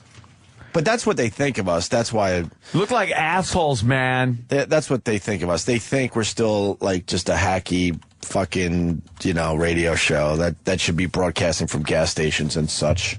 Yeah, why don't we do that? We'll give away some. That's too bad. $1.05 gas, unless you have a Sirius radio, and then you don't get gas. Right. Yeah, or it's $2.68 to match the channel.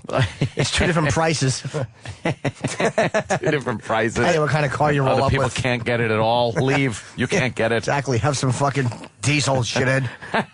They should just put us on the same channel on both. Like, why are they making everything so complicated all the time? And the point, without continuing with this, I just want to know why I can't get our channel in my car. Yeah. And what do I have to do now that's more of a hassle? And just fix it, because I don't want to talk to anyone after the show about this. Or couldn't they put them 100 apart? Like, if the technology wouldn't allow them to do that. I understand that, but couldn't they go 107, 207? No, you can't say I understand that ever with these guys. Everything's They could have figured it out if they wanted to. Technologically? No, they decide they wanted to.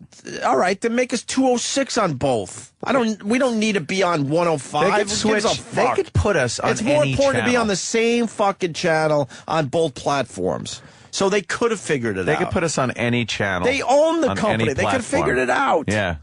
logistically, they could put us on any channel on either platform. I think everyone on the XM side had that, though. I think Oprah's on different channels. Anybody who was best of XM had to deal with that. So if they were going to do it, they could have done it smart. 110, 210.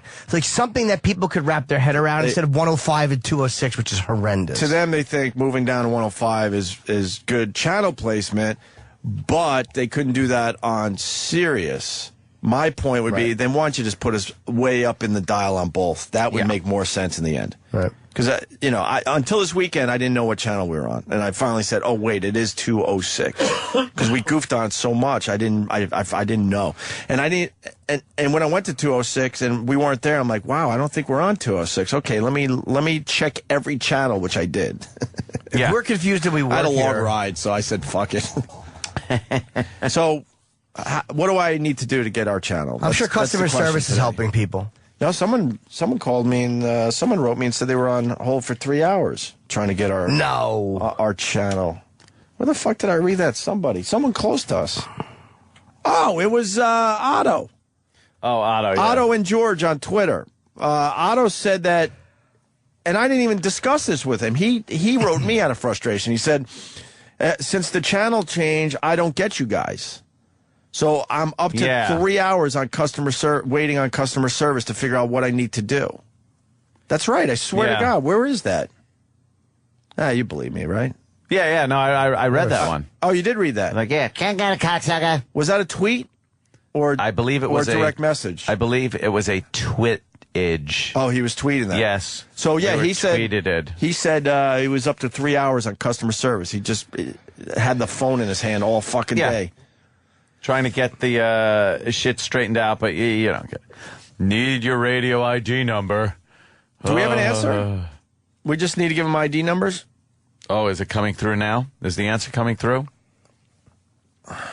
I was watching a program on the satellite that went to the moon of Saturn, Titan. Nice. And what they had to do, because there were some problems, and how they reprogrammed certain things on a fucking satellite that was near Saturn. Wow. Yet there's a logistics problem that they can't put us on a certain channel because of technical issues. Stop it! They lack logic. They really do. Please. They lack logic. Dude, this satellite around Saturn was fucked. Yeah. They were like, oh my God, we spent all this time and money. There's no way to fix this problem. It's fucked up. The little probe won't talk to the big satellite to send the signal back to Earth because the wavelength is too narrow. Right. And then they figured out, well, if we slow the satellite down while it's transmitting to the other satellite, it'll slow the rate that the waves hit the other satellite. Like, you know when you're beeping a car horn and you pass someone, it goes, the Doppler effect? Yeah. They're like, we'll use the Doppler effect by slowing the satellite down, and then it'll make the waveform wider until it equaled out with the little probe thing. It's like, what genius is thinking of this shit? And they're like, nope, 105, 206 is all we can do. We can't fucking do it. Like, do you understand what they fucking do? But the guys that have any self-worth, they left this company a long time ago. I know. So you're left with dummies that think that's logical. Those satellites are spinning up there. I think the whole company has their fingers crossed, like, I hope nothing goes wrong with those satellites, because we don't even know what to do with them anymore. They're just spinning around up there going, I hope they continue to work, because we fired everyone that runs them. And you notice Howard's on the same on both. See? Yeah. Says it all right there. It can be done. That's their guy. I understand that. That's their logic. So they figured out for him. But for us, it's all over the fucking place. Yeah. Doesn't make sense. Because they had in their head that better channel placement was really good, but they couldn't do it for both, so they decided to separate like this. It's just dumb. Mars is looking at a screen at Mission Control going, I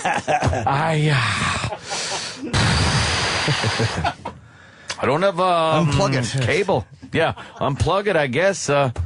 No, next week. Someone's going to come in next week with the parts for that. Who came up with this? The channel change thing. And logically, this made sense to people. Because when you run promos and stuff, people don't listen. The first thing they learn about radio, they don't really listen as closely as you think they do. Yeah. So when they hear promos 105, 206, they're like, what? Hey, great. They're promoting the channels.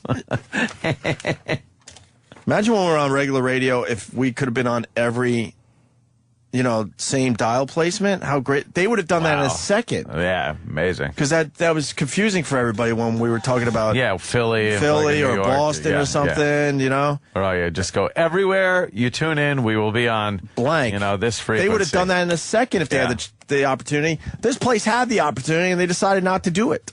It's very difficult. All right, so I have to give them my radio ID number, and how do I find that in my car? Channel 1. No, I don't think Channel 1 exists anymore. Let me see. I didn't. No, there's a way to get it. If you click on any station. God, it's just. There's a website you can go to while in your car on the radio. How about this? I emailed Gary a picture of it. I took a photo of the radio ID number and then just sent him a text or whatever. How about this? Clever. At this point, they should know all our radio ID numbers. I guess. Yeah, shouldn't they be on file somewhere? You're right. And why do we have to every 3 months? Whatever. This is too inside now. But we have to reset our radios every fucking 3 months because they get rid of VIP accounts all the fucking time. God forbid, It's like Opie, Anthony, Jimmy, here's their ID numbers. Never turn these radios off. Thank you. I'm not even kidding you when I tell you I was paying up until months ago. Am I still paying? I was paying for probably 6 subscriptions. My own, different people, for the house, I was paying because I just couldn't deal with the problem of trying to fucking get it done. It was just cheaper. It was easier to just aggravation-wise for me to just go, fuck it. And then I would call up. I'd call up and be like, yeah, I want to connect. Okay. Well, this is customer service. What's your name?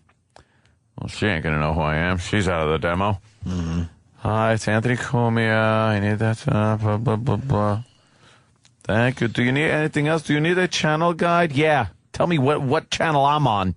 I have no clue. Did customer service know the show? No. No, I'm not even joking. They don't know the show. Who the fuck does the customer service? It's all outsourced. It's outsourced. I almost can't get mad because it's a lot cheaper. Why wouldn't you at least educate them on who the fucking shows are? Because they're probably the same people that when they're doing customer service for this, like after 2 o'clock, some boss comes. All right, you're on Dell now. You're on the Dell customer service now, and 5 o'clock. Yeah, I want to put in some overtime. Could I get on the General Motors fucking customer service? And do you get your credit card shut off? No, they call me sometimes and say, hey, mine gets shut off constantly because my billing address is L.A. And I try to explain to them every fucking time. Because all of a sudden they... What's your billing address, L.A.? Because everything goes through, not that's weird. Why? Because that can fuck you up with addresses and shit. Yeah. If you want to deliver something, I have something delivered to your house. I have to do the 2 different addresses. 2 different things, and sometimes they don't like that, especially with big items. So every time I use my credit card somewhere new, that they just shut it off and I have to go through customer service. And I go, you're looking at my screen right now. Can't you put some kind of flags on there like don't fucking shut this guy's credit card off this easily? It drives me nuts. And then I get someone that's obviously not even with the company. Yeah. So I'm yelling at these people. They don't care. It's just another phone call they're taking. I've had a few instances where I've bought some high-end items at the Apple Store over there at Roosevelt Field Mall, things like that. And they call to check. You have to put a verification thing in there. And then I'll go again and pretty much buy the same kind of things from the same stores and stuff. And they're like, there's a problem. Call us. Yeah. I call up and it's like, did you make this thing? It's like, yes. Could you just take 10 minutes? Not even 10 minutes. It's like seconds. Just look at my record and see what my spending thing is. It's like, shouldn't you know that, like, this is what I do? And they say it's for your security. It's not. It's a pain in the ass. It's for their security. Yeah, they don't want to fucking... they don't want to be buying someone else's laptop and shit, because in the end, you don't have to fucking pay for that. Stuck with the shit. So it's a pain in the ass to you. All right, whatever. So fucking turn on my stupid radio.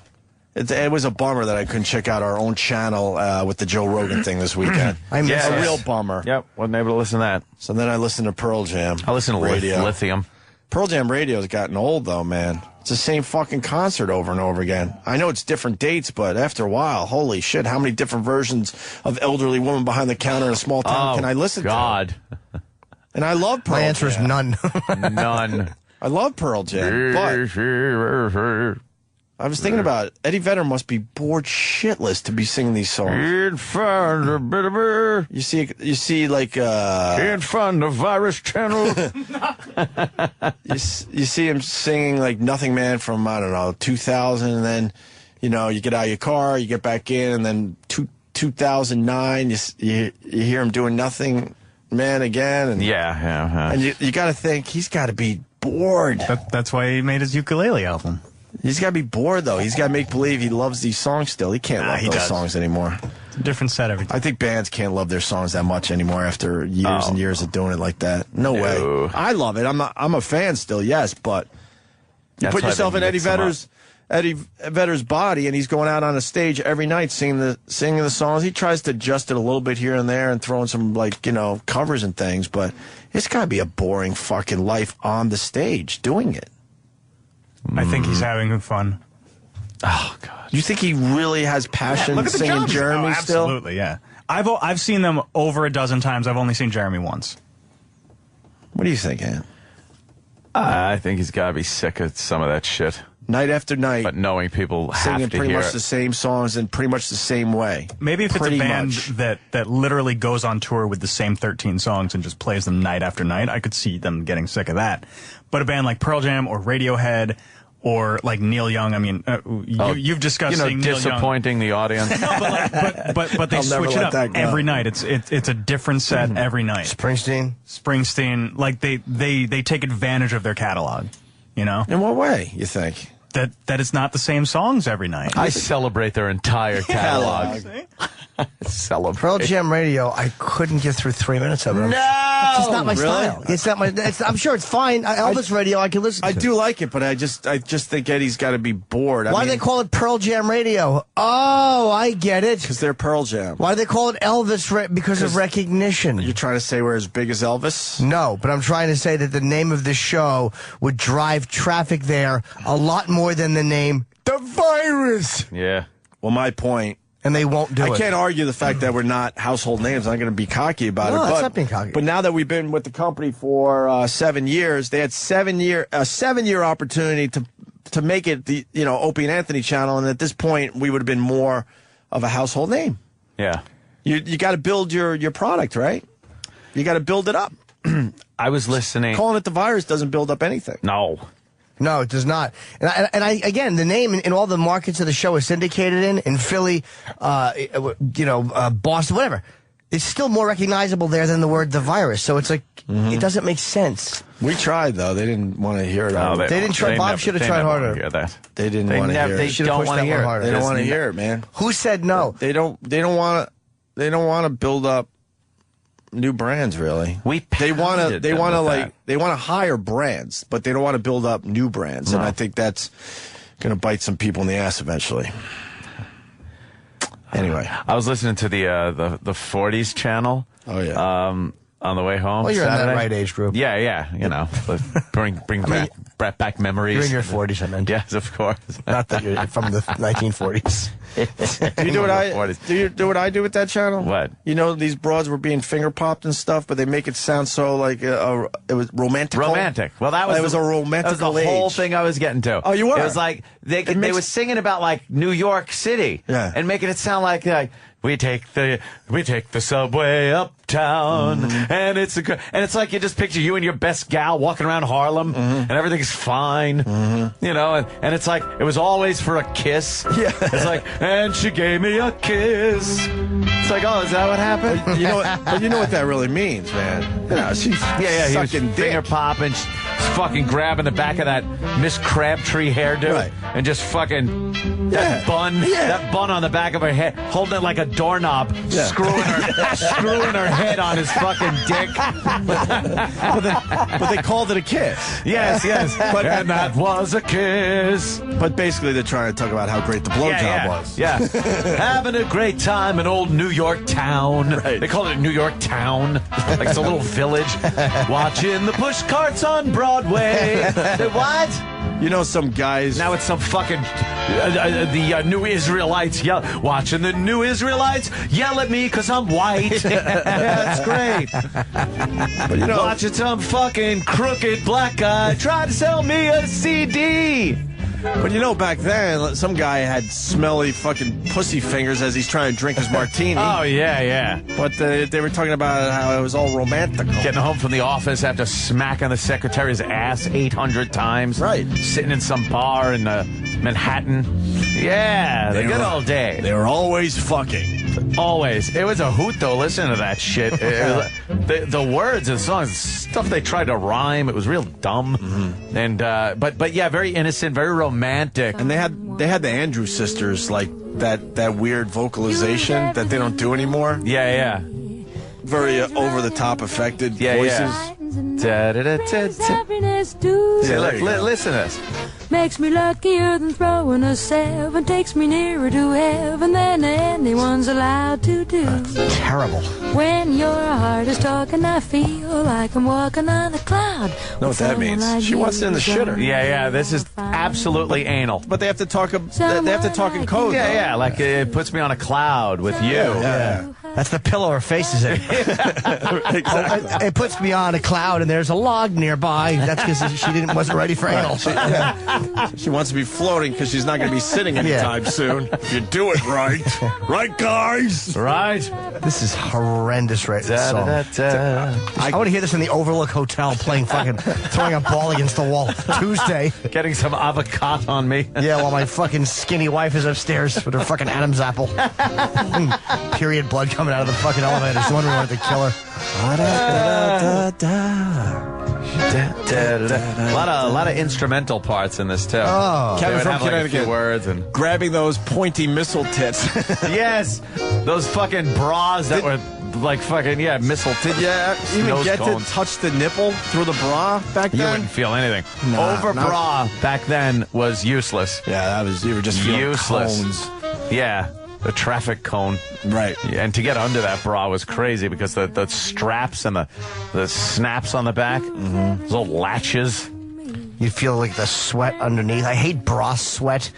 When you lift a bra and there's a fucking coating of sweat, it's like I hate underarm tits. You want to dab this with a tissue before I lick it? Holy smell your fucking awful.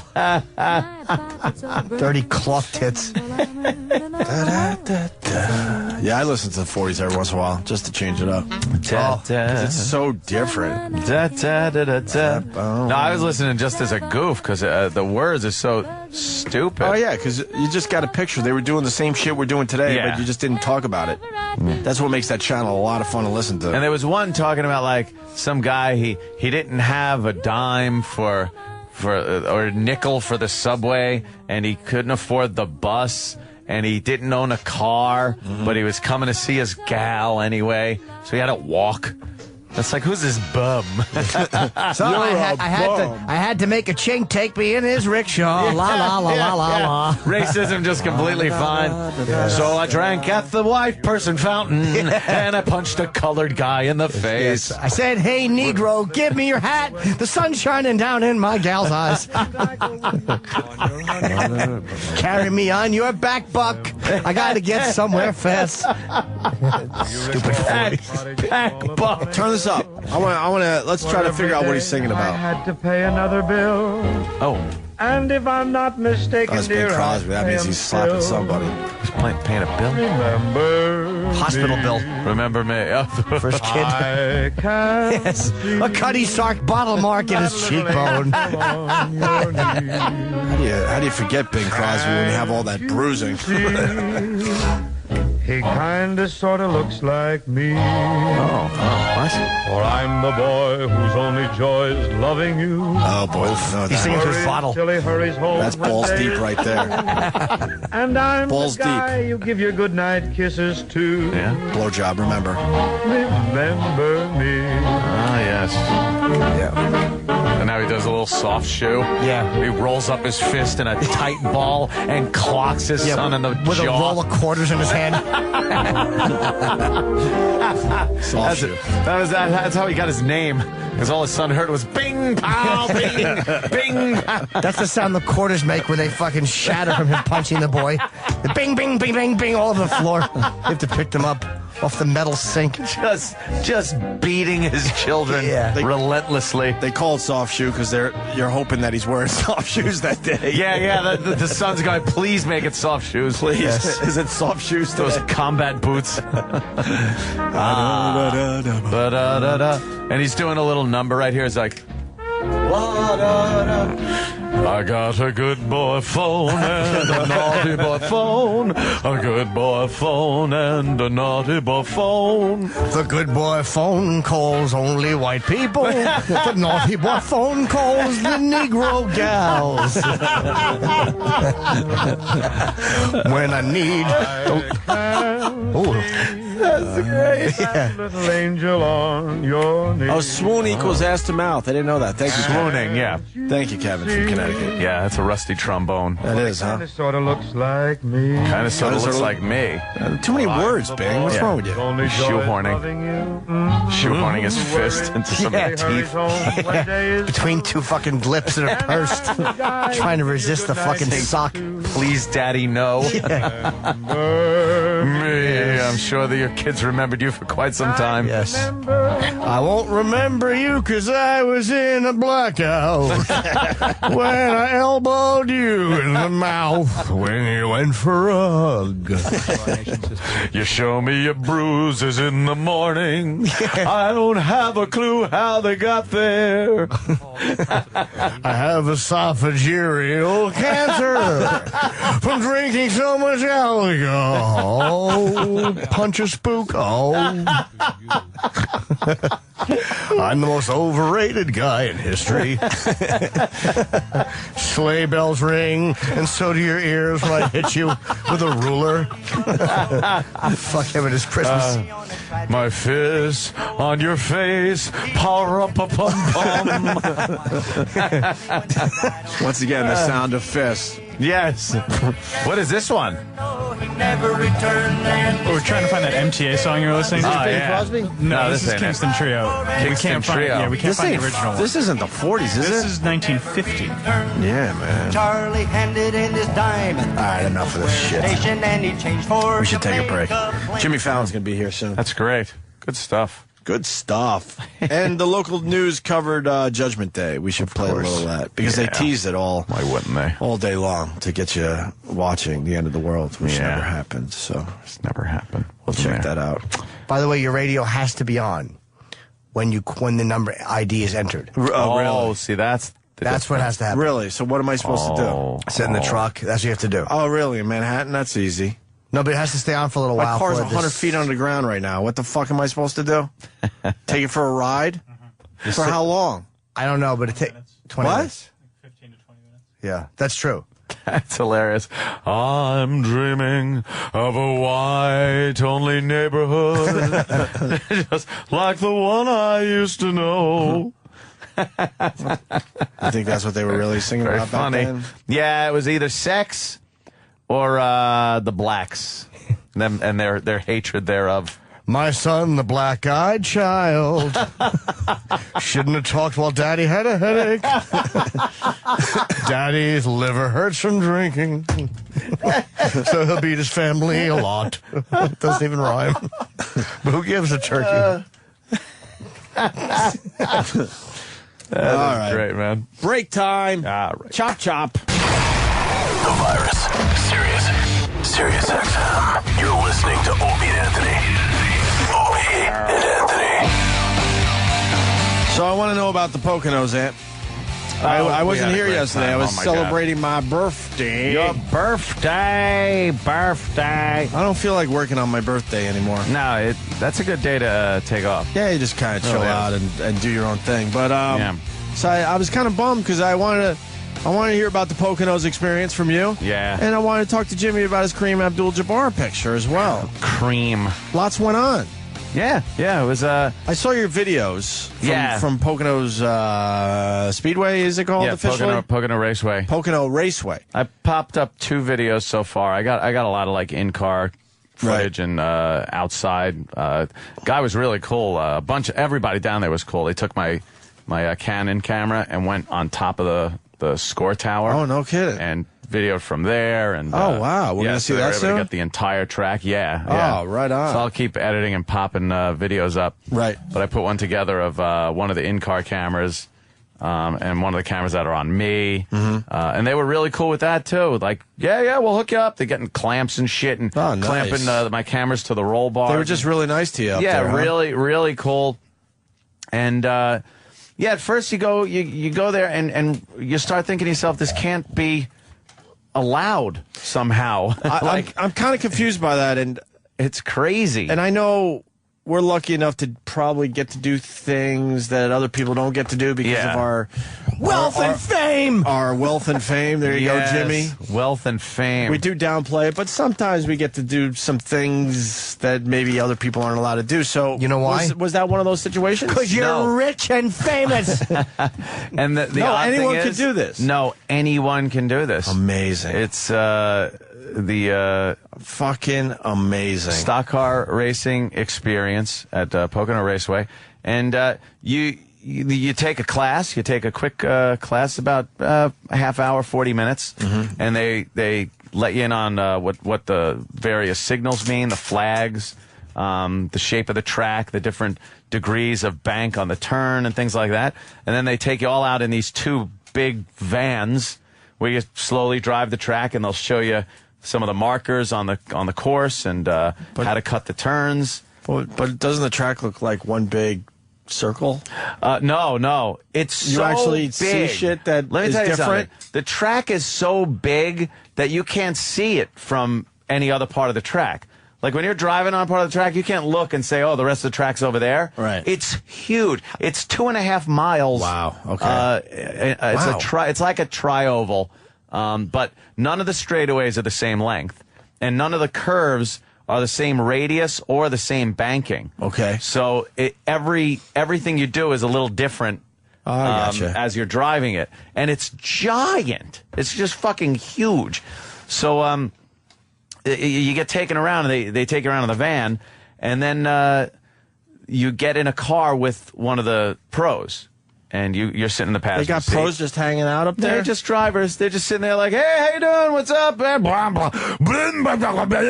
the way, listen closely. This is not like a commercial or an infomercial. No, this is I really just wanted to know what about it the is. experience. So they're lucking out here and getting a nice commercial out of the deal. But I really need to know this because it was so fucking cool. So they just got race car drivers just hanging out there. Yeah, for this experience for people. Yep. So you hop in the passenger seat with one of these guys and go around the track 3 times.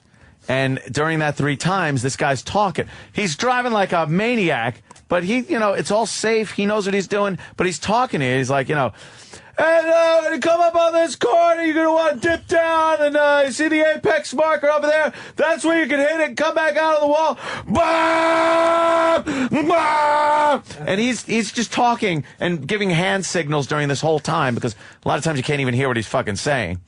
And then after the 3 laps, you get out and you get into your own car. Get the fuck out of here. You take off with one of the pros, the instructor, in the lead car, and then you have you behind him, right, and another person behind you, or vice versa. Someone could be in front of you, behind you, whatever. The 3 of you take off. They do it in groups of 3. And then you follow the instructor around the track, and every lap he goes a little faster. You gotta hold your line better in the corners, come out. You're like right against the wall when you come out of the turns. And then by the last couple of laps, you are fucking flying.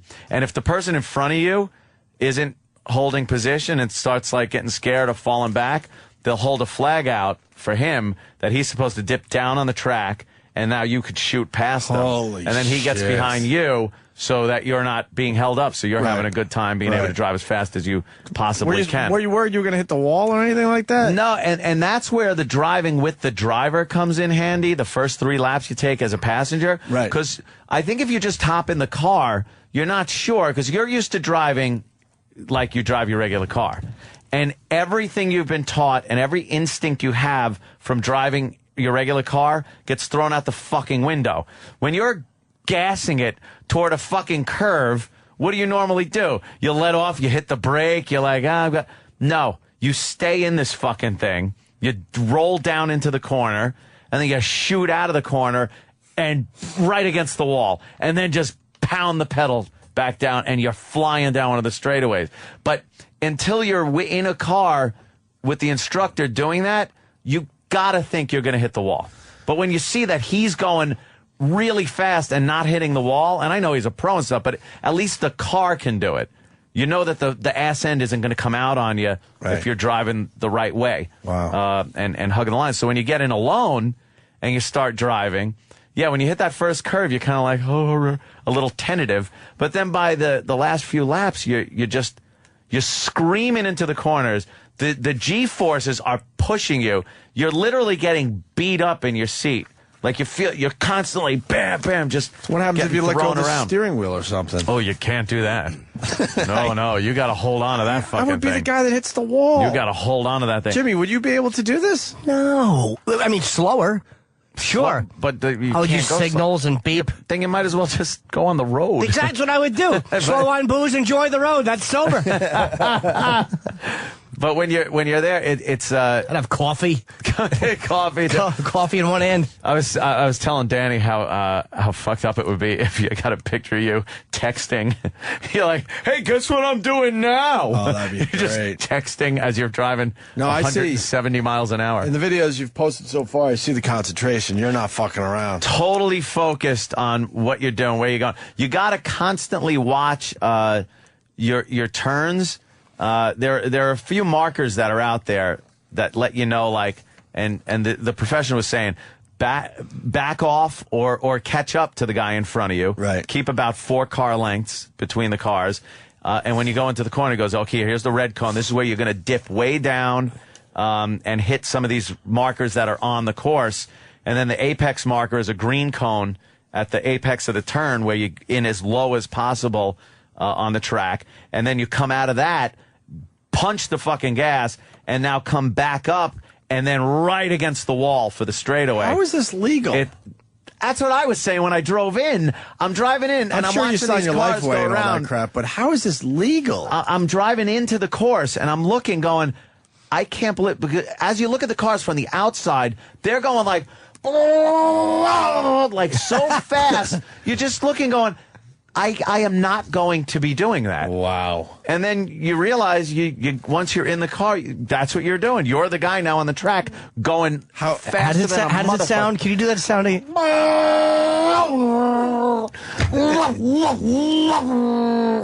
It's amazing how that is exactly what it sounds like. It's crazy. It's crazy. How fast can you go? The stock cars, you could do about 170 if you're taking the corners right, you're coming out of them right, you're punching the fucking gas. Is that fast? That feels fucking fast. I was doing 170 in the Shelby. I didn't get up to 170 in the stock car. Mine wouldn't go to 100. I think I got a slower car. I was punching it on the straightaways, and I couldn't get past like 7,500 RPM. And other people were getting 79, 108, 8,000. Which is, you're hitting, nice. You're hitting in the 160s, something like that. When you hit the gas for the first time, how does that feel? It just shoots. It's cool shoots as fuck. Forward. When you have the clutch down and you just give it a couple of shots, the car kind of rolls a little bit over, and you just hear like, it's an explosion. There's no muffler on this fucking thing, Right. And then you put it in gear. You don't want to be the guy that conks it out on pit road. You don't want to be that guy. So you give it a little gas, ease the clutch out, and you have to be in 4th gear. They tell you be in 4th gear by the time you hit the track. Be in 4th fucking gear. So you're going through the gears, and the first turn I was very tentative, just kind of feeling the car out, feeling the steering, the gas, shit like that. You don't touch the brake. You never touch the brake until you're rolling back into the pit. at the end of this thing, and you're hitting 170 miles an hour at times, but you never touch the brake. I can't even. You never hit the fucking brakes. I can't even pretend. It's amazing. I can't do that. Sometimes I do 65. The window's open, the breeze in my face. There you go. That's all I need. There you go. That's all I need. Sober, slow on booze, enjoy the road. But you won't do it. But you won't do a zip line. Hey, well, come on, Ope. No, I never said I wouldn't do a zip line. It just didn't interest me as much as doing the ATVs when I was down in Mexico. Right. But it's something I think you get a little more comfortable as you're going through it. When you first pull up and look at the cars and how fast they're going, and you get intimidated by the fact that you've watched stock car racing and how fucking insane it is. But when you go through the course and then you sit there with the guy, you even go around the track in the van, you kind of get the feel of how steep the banks are or how steep they're not. And then once you're in the car, you really, at that point, have no fucking choice. You have to keep up. They'll hold a fucking sign out. If you're not keeping up with your pace car, they pull a sign out that goes, close it up. Close it up, like the flag stand. You got to look at the flag stand every time you go by. And the guy will hold a sign out saying, close it up, close it up. And if you don't close it up, they'll hold the pass flag out. You get passed. If you fall too far back, they have to send another instructor out so you could follow him at a slower speed. Or if you freak out, you just got to, wave your hand like this and pull into the pit and just be yelled at by your friends. Do you know who you're going to love tomorrow? Fucking Brian Johnson. He's a racer. A race car, yeah. He races for real. He's a maniac. Really? Yeah, he's like a fucking car fanatic. Yeah. Yeah, I thought I'm reading his book. I could not stop thinking of you. Cool. We'll have to talk to him about that. But I mean, all these weird fucking, the same things you're talking about. This fucking high from... It's one of those fucking it is a high. It's a fucking adrenaline rush. It's amazing. The other thing, so you're in the stock car and you explain all that, and then you get to take your Shelby out? Yeah. Then I was able... Doesn't that fuck you up because it's completely different? I was more nervous with the Shelby because first of all, it's my car. Secondly, these stock cars are made to just turn left. I mean, obviously they turn right, but they're not made to race. Everything's and about make that right left turns. turn. It's about the left turn. So the tires, the suspension, everything's set up to go around that track. My car is made to turn both ways, drive on the street and stuff, but it's also been modified to go very fast, and the suspension's been modified to hang in on the turns and stuff. So I wasn't taking the turns as fast, but I was going faster in the straights than I was going in the stock car. And that's that one clip of me going down the stretch. That wasn't even the fastest I had gone down that straightaway. It was really cool because I'm so used to driving the Shelby on the highway and trying to get maybe, a little bit of a burst of speed, get up to 120, and then you got to back off. You got to worry about the cops, other traffic, shit like that. 120 on the highway? But that really is nothing in that car. It's a lot. It's twice the legal limit. Crazy. And so is my alcohol level at the time.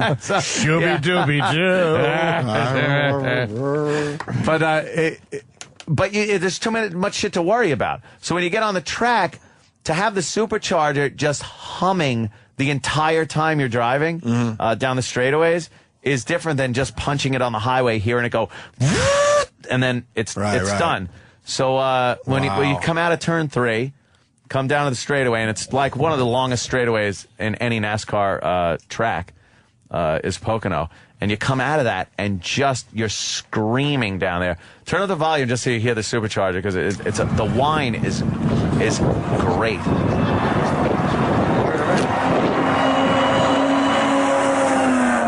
Jeez, that's like the coolest fucking thing. That was my mortgage going by.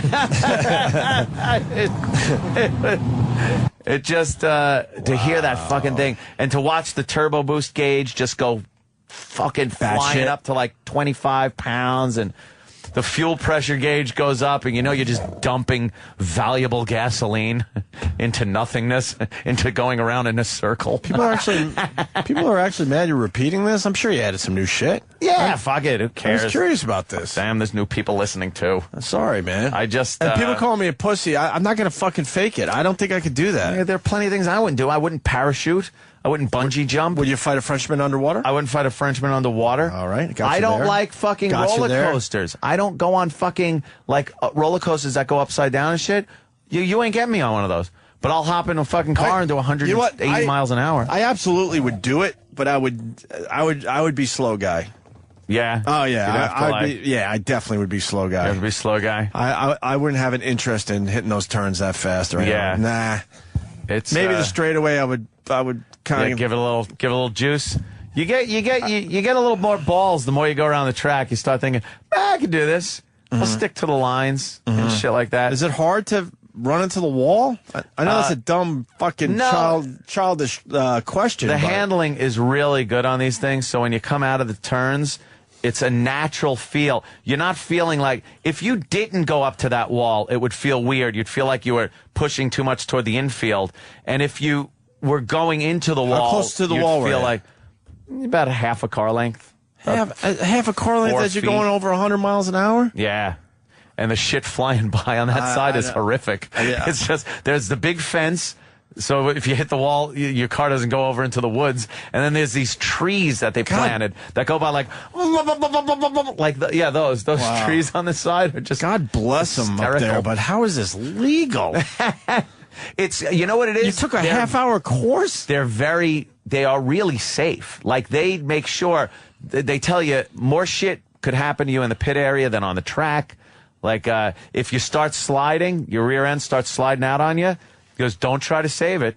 He goes, because if you try, he goes, what's the normal reaction you have when you skid out, turn into the skid? He goes, if this happens, because you're only turning left, so your ass end is going to fly out to the right. Right. So it's like your instinct would be to turn right. Oh, He goes, boy. don't do that because you're going to hit the fucking wall. That's what Dale did. Instead, he goes, just let it go, spin out, spin into the grass in the infield, and someone will come and get you. Spin out. Yeah, if that happens, he goes they haven't had many spin outs at all. That's people that aren't holding the line right. Wow. But they're very safety conscious. They've logged over I think it's a couple of million miles doing this and never had any Did you get a good night's serious injuries. You get a good night's sleep before you did this? Or was it your regular well, we weekend decided self? to stay. We decided to stay in the Poconos, so they put us up. They, put us up at after this. Yeah, so they put us up. No, I mean took us out going to into dinner, this. and then the night before. Yeah, I think I had a normal kind of night's sleep. Yeah. Yeah, but you got to be alert. I knew not to fucking be pounding the night before. Guys are cool up there, Hungover. Yeah, they were really cool, and they want to have us because in the infield that track is it's the big kind of tri-oval, and then in the middle of the tri-oval is a shitload of different road courses where lefts and rights and shit like that, and they have these go-karts that do like 50 miles an hour, and they want to have like all of us go down there and get on these go-karts and race the go-karts. Which I think would be hysterically fun. Would you do that, Jimmy? The go-karts? Yes. Yeah, that would be but fun. I don't speed. So you would do it's like the my speed bumper limit? sticker says, sober, slow on booze, enjoy the road. Yeah, I would do it. You'd be doing hand signals around the turns? You don't think that I'd get on that track and do 60? Of Yeah. course I would. Of course you would. Waving slowly at people. I would yell, hi, and you'd hear me. Fucking Brewers. Fucking naked the whole way. Brewers walking down. His ass is against the window. He's smearing it.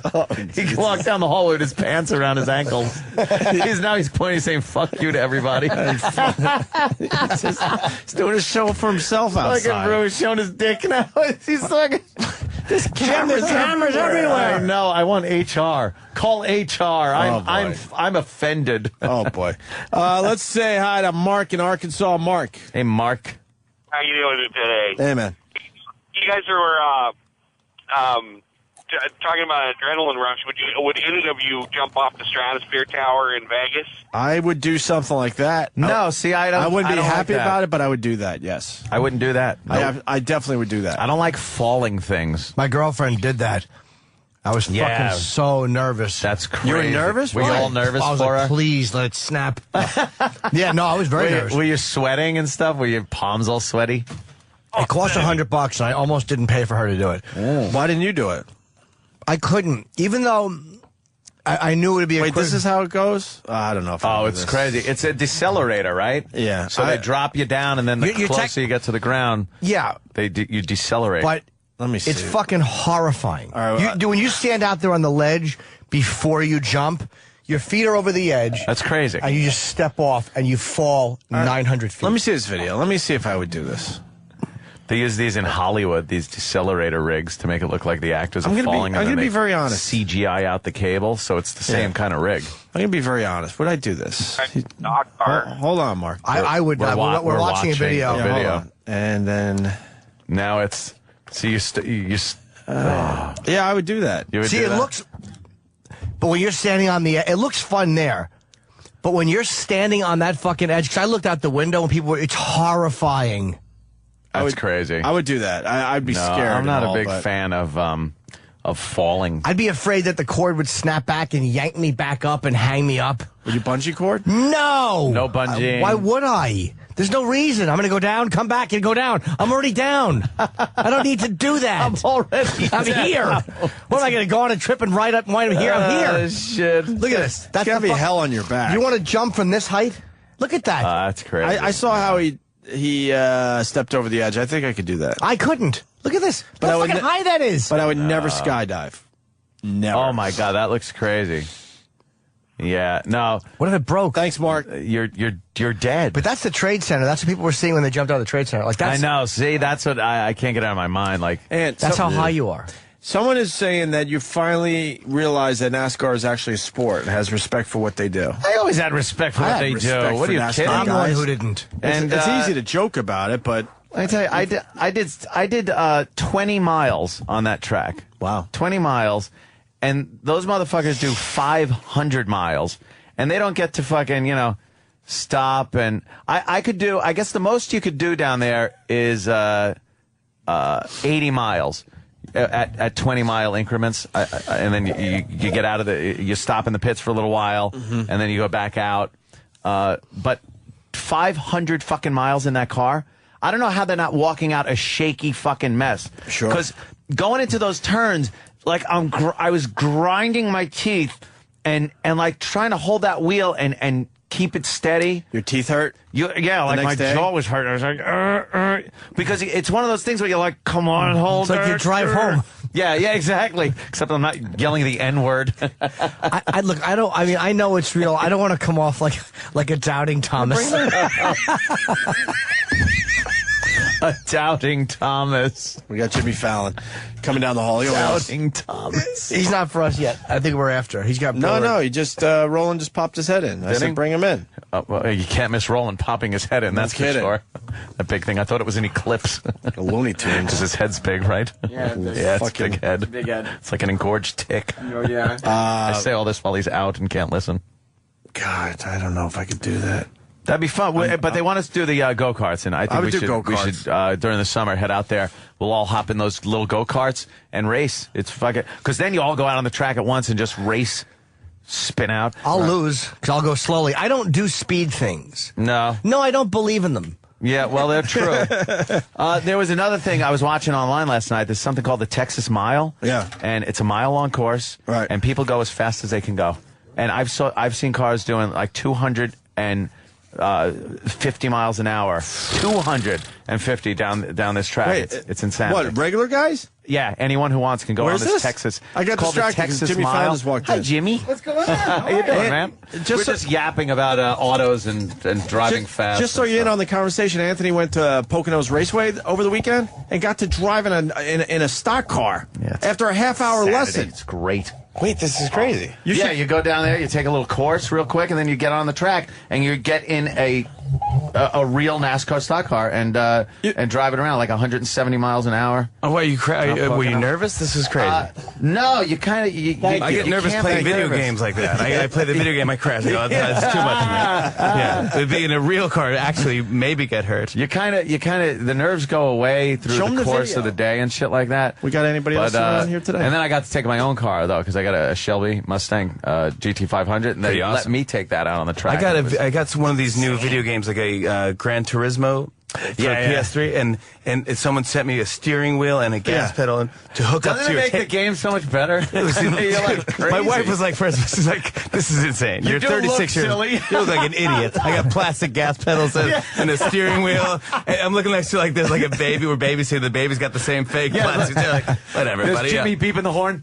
Yeah, I mean, it was the You have the floating steering wheel, so it's not even attached to anything. I'm not even driving I'm driving a Mini Cooper because that's an option. So it's like, why? You're not even driving a fast, cool car. You're an idiot. Jimmy, you should do, not that you need my help, but you should do this for your TV show. Look at this. You in a stock car? It's complete and Isn't that utter crazy? insanity. It was in the Poconos? Pocono Raceway. It's Jimmy, great. there's nobody in the car with him. They say, all right, take the car out, have fun. But this is what the video game looks like, except it's a video game. Yeah. But this is frightening. But this is it. Yeah, you only get, that's his you only camera. get one car in this game. Yeah. If you hit the wall. And you're not drunk driving in your video games. I mean, this is insane. You're getting thrown around in there. You never How realize fast were you going? About 160 Are in you this. out of your mind? I would never do this. It's so much fun. And then you come out of the turn and just gas it again. His actual Do you know how to drive? Right I mean, you're a good driver, clearly. No, I'm a very impatient, horrid driver in the city. But you took lessons? How long did you learn? About half hour. 30 minutes in a classroom with a driver, and then they give you these 600 horsepower NASCARs. And I mean, I don't see airbags. I don't see anything that I need. The safety equipment is pretty much the harness, and they strap your head back so you don't break your neck if something happens. That's once anyone goes, you might break your neck doing this. I go, I don't want to do this. This is so you have use of your feet in your old age. Yeah, that's nice. I mean, that's always a good thing. Yeah. He just described this for over a half hour. I said probably 20 times, how is this legal? Like, how are you allowed? How is that legal? Yeah. Well, I think once you walk onto their property and sign a piece of paper, if anything happens, hey, it's your fault. We don't care. Like, a guy could come up to you that owns the place and shoot you in the head. Yeah. And your family can do nothing about it. Or if you're struck by a bolt of lightning. Yeah. Is the Poconos still, is that still the honeymoon type of place, Poconos? I think they have a couple of those places. Remember that? That used to be a big deal. Mount Airy Lodge and stuff. Yes. As a matter of fact, after me and my buddy Danny did this, we went in a big champagne glass bathtub, bubble bath. And I was going to say, just watched each other. Yeah. Celebrated. That's a manly thing to do. Bed. It was but that was the heart-shaped bed. It used to vibrate. And when I was a kid, I remember the commercials. The beautiful Mount Airy Lodge. Oh, here it is. Horseback riding. And you went recently, though. Oh, within no, the I last went 10 years. Within the last 10 years, I went. Me and my chick went. They give you a swimming pool in your room now, right? Yeah. In the shape of a heart or something. No, well, this is an actual swimming pool. Yeah, it was like a little. It's one of the options. It was a rectangular swimming pool, but you walk in there. It's not that big, and you just know so much fucking went on in this pool. Oh, it's totally. just like, Yeah. God, I hope this. But they really, you don't know what's grosser, the bed or the pool. Like everything was horrible. Whatever you look at, you go, oh, someone had sex on that. Yeah. You're taking a black light. It looks like a Peter Max painting. It's just all over the room. It's just glowing. It's horrible. Looks like a Jackson Pollock. The white over here. Yeah, gross. I was daring my girlfriend to look in the skimmer for the pool. You don't want to see what you're going to find. Trees in here, but it's full of something. Welcome to your room. Does the filter work? It looked like it works. Someone dropped a toupee in there. It really was. That's awesome. Took the romance out of it, but we went there, and it was the saddest part was going to dinner, and they have this kind of family dining thing, kind of in a dining room setting. So you sit at this picnic table looking thing, and we were there like goofing around, just drinking. Lewis Black was playing there, so we were watching. Was Lewis doing the Poconos? Lewis. Yeah, he was doing the great Poconos. Is that? That really made me happy. That makes you happy. Champagne, we got it. I see y'all in your glasses. Oh, he must have been miserable. Romance. The only bathtub I have is in the shape of a heart. I hate romance. Yeah, the clogged artery. You having fun until your face, Mr. Saturday Night Live. Tell your face. He's the greatest. There was a couple there that was all like big wide-eyed and stuff. So my girl leans over. She goes, "So where are you from?" And they were from Iowa. They had driven from Iowa to Poconos Mount Airy Lodge, bad wherever is it your was, life? for their honeymoon. It was we just got married and we're here. You chose on to our go honeymoon to do this. to do this and sir. we're gonna do some horseback riding. And you couldn't do that in Iowa. Seriously. I would think you could probably do some horseback riding in now Iowa. travel's not the most fun thing in the world, but you can kind of go anywhere now. Yeah. They're not that expensive. Good drive to get that William Shatner website, whatever he has, and you get like some good deals. Yes, of Yeah, course. Priceline. Priceline. Yeah. Well, how are you, Jimmy? You'll have to leave a thank you note. guys? Oh, well, look at that. Nice Jim segue. Norton is amazing. Jim Norton is the master. He is the best. We just saw you on TV with this this sweater thing you got. Yeah, I made a prediction. I was we figured Jimmy out- Fallon will come in here with a white shirt with black or brownish stripes. Yeah. And everyone was amazed until they saw you go on TV. and it wasn't that bad. I knew it wasn't taped. That's pretty Would've good. been Yeah, embarrassing. Like a mime. I'm almost like a French mime. It is very French of you. You should have a beret. Very and a little pencil Warhol-y. mustache. Yeah. I was trying to be very artsy this morning. You have to be in shape to pull that off, too. You have to be in shape to pull that off. You can't have a It's gut. stripes and Yeah, the white. stripes are supposed to be going up and down. I disagree. Really? No, you're in shape, is what he's saying. You can pull it off. I know, Jimmy but can't pull that off. I'm telling you right now, I'm not in Really? shape. No? No, it's that rule that makes you think I'm in shape. I'm totally not in shape. Oh. Is it an XL? Yeah. Oh, there you go. I'm looking Absolutely, I'm treating him like it's a medium. All right, my fault. If people don't understand why stripes are kind of a thing that can show you're fat, look at those things. You ever see where they have to show space in the universe and how gravity acts on it? Yeah. They make that grid. That's exactly what happens with three-dimensional. stripes. Yeah. You look like, I see where the gravity the concave. is. Yes. I see where the beer belly I can is. see if I released a marble where it would spin right around your belly. Release the marble. Yeah. I see what's going on there. Yeah, I'm going around. I'm plugging this. Thank you book. notes. Yes, I've been keeping up on your tweets. You're a good tweeter. Yeah, I like it. You're because you have funny tweets, and you also you play little games with people. Now you and let then. people get involved. Hashtag games. I like that. Yeah, the hashtag games are King of fun. the hashtag. Yeah, we'd like to just get as social as we can with our show. That's so. Do you still enjoying the Twitter? Yeah. You are. fun. My problem is after and I don't even have to be drunk. Half a beer, and my inhibition level goes down 90%, and I'll be like, "Yeah, you son of a..." Oh, you gotta hide it. You gotta, you really have Hide to your phone. think twice. Hide before your kids. Hide your wife. Hide your phone. Hide the phone. Hide the phone. Lock up the phone. You could really pop in some career enders if Oh, totally. You should have to blow into a tube before your Twitter. Right? I mean, John Mayer, right, was told by his people, said, you can't have Twitter anymore. You're not allowed to really? have Twitter. You're not allowed to be on Twitter anymore. Is that why Miley Cyrus dumped hers, too? I wonder if they were afraid of what they were going to say was I too... think she was just on salvia at the time. She didn't even know what was going on. She ate her phone. She didn't know what it was. She thought it was melting in her hand. Actually logged out of her Twitter account by mistake. But it is a very dangerous thing. I mean, it's hard. It was hard enough in the past just texting a friend and the next morning going, "Dude, I'm sorry, I texted that." But now you're texting. You're texting the world. Oh yeah, that you're an asshole. Yeah. You have to watch it out. I remember, I got out of. I got thrown out of a pizzeria in New York. And I just got so mad and I tweeted about it. I went off. How did you get thrown out? Why'd they throw you out? Yeah. It's you can't the just silliest say that. story. You're a very nice man. You're too nice to be It's the thrown out silliest thing anywhere. I've never in my life. I went out with my friends and they were doing a pizza tasting thing. So I went on a pizza tasting thing. So I went and I didn't realize that my quotes or whatever will be they write for New York Magazine. Oh shit! Okay. So they I went out and we had this pizza and they go, "No, I don't like this pizza." And I was actually sticking up for it. I go, "It's not fair to compare this pizza to another pizza because this is it's almost like a Ritz cracker with sauce and cheese on it." Which by the way, it sounds pretty good. Yeah. I like English muffin pizzas. I'm not a snob. Right. But anyways, they wrote that and I guess the owner didn't like it or something like that and read that I wrote this review and I walk in. My brother-in-law was there when he had his baby with him. The baby's sleeping in the stroller. So I walk in, I sit down. Yeah, I sit down, and the girl comes over and she goes, "I can't serve you. You have to leave."